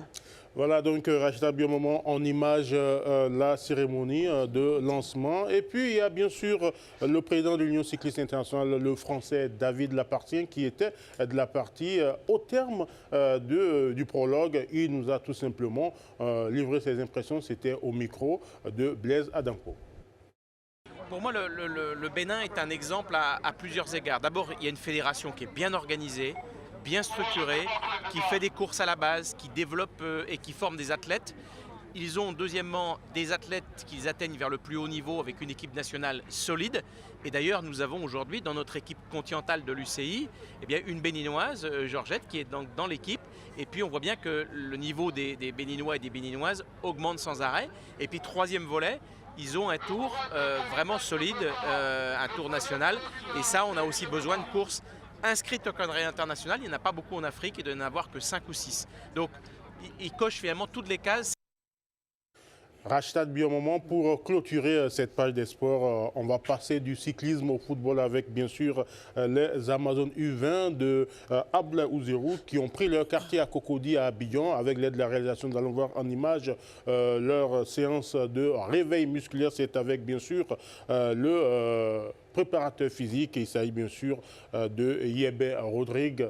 Voilà donc séance de décrassage à leur quartier général du côté d'Abidjan à Cocody. C'est pour la double confrontation face aux jeunes ivoiriennes. C'est la qualification au bout de 2 matchs pour la Coupe du Monde en Pologne.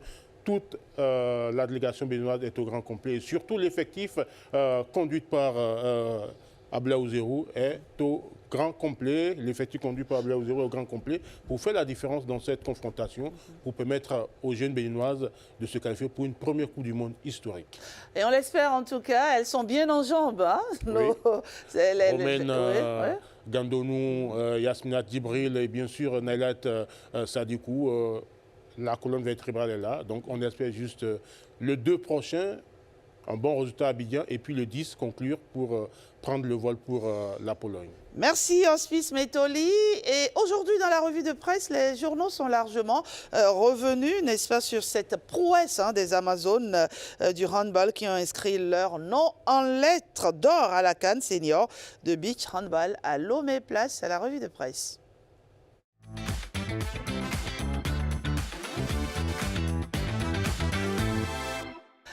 Les journaux, vous les avez parcourus pour nous ce matin, Ulvaïs Balogo. Bonjour Rachida Biomomo, bonjour chers téléspectateurs. Vous le disiez si bien, hein, les Amazones du handball ont inscrit leur nom dans lettres d'or à la CAN Senior de beach handball. Et c'est le quotidien de service public La Nation qui nous apprend justement que les Amazones du Bénin ont décroché le titre continental pour leur toute première participation à cette compétition. Elles étaient opposées au Togo dans une rencontre âprement disputée. Les Amazones championnes d'Afrique, écrit Matin Libre. Selon ce journal, la première nation à soulever le trophée du champion de cette compétition demeurera pour toujours le Bénin grâce au succès de ces Amazones en finale de la première édition.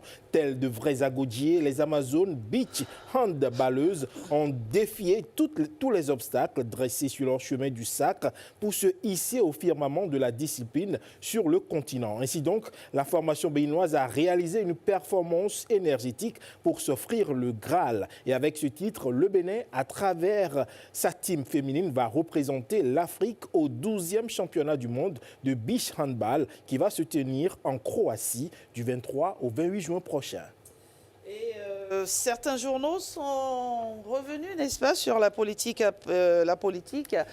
notamment à travers le bilan des 10 dernières années de gouvernance. Tout à fait, Rachida, et c'est le quotidien Fraternité qui évoque ce bilan et qui met le curseur sur les noyaux durs du régime Talon. Une sorte de fidélité sans faille de certains ministres dont les photos sont affichées à la manchette du dit quotidien. Ils sont restés à bord du début à la fin, de 2016 à 2026, dans un paysage gouvernemental marqué par des départs volontaires, des mises à l'écart ou des réorientations de carrière vers des mandats électifs. Leur constance tranche nettement. C'est le reflet d'une confiance durable du chef de l'État et d'une efficacité jugée suffisante dans la conduite des politiques publiques.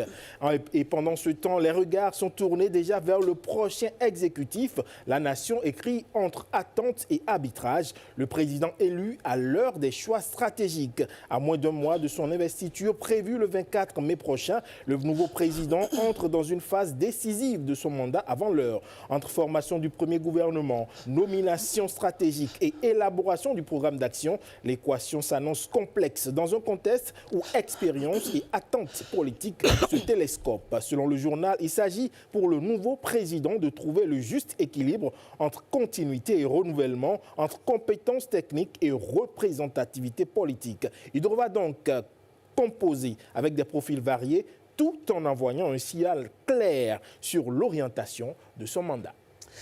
Merci Ulvaïs Balogo pour la revue de presse de ce jour. On va se retrouver demain pour d'autres actualités. Et on arrive au terme de cette émission qu'on a pris du plaisir à vous présenter depuis 7 heures. Merci de nous avoir suivis. Merci d'avoir été en notre compagnie.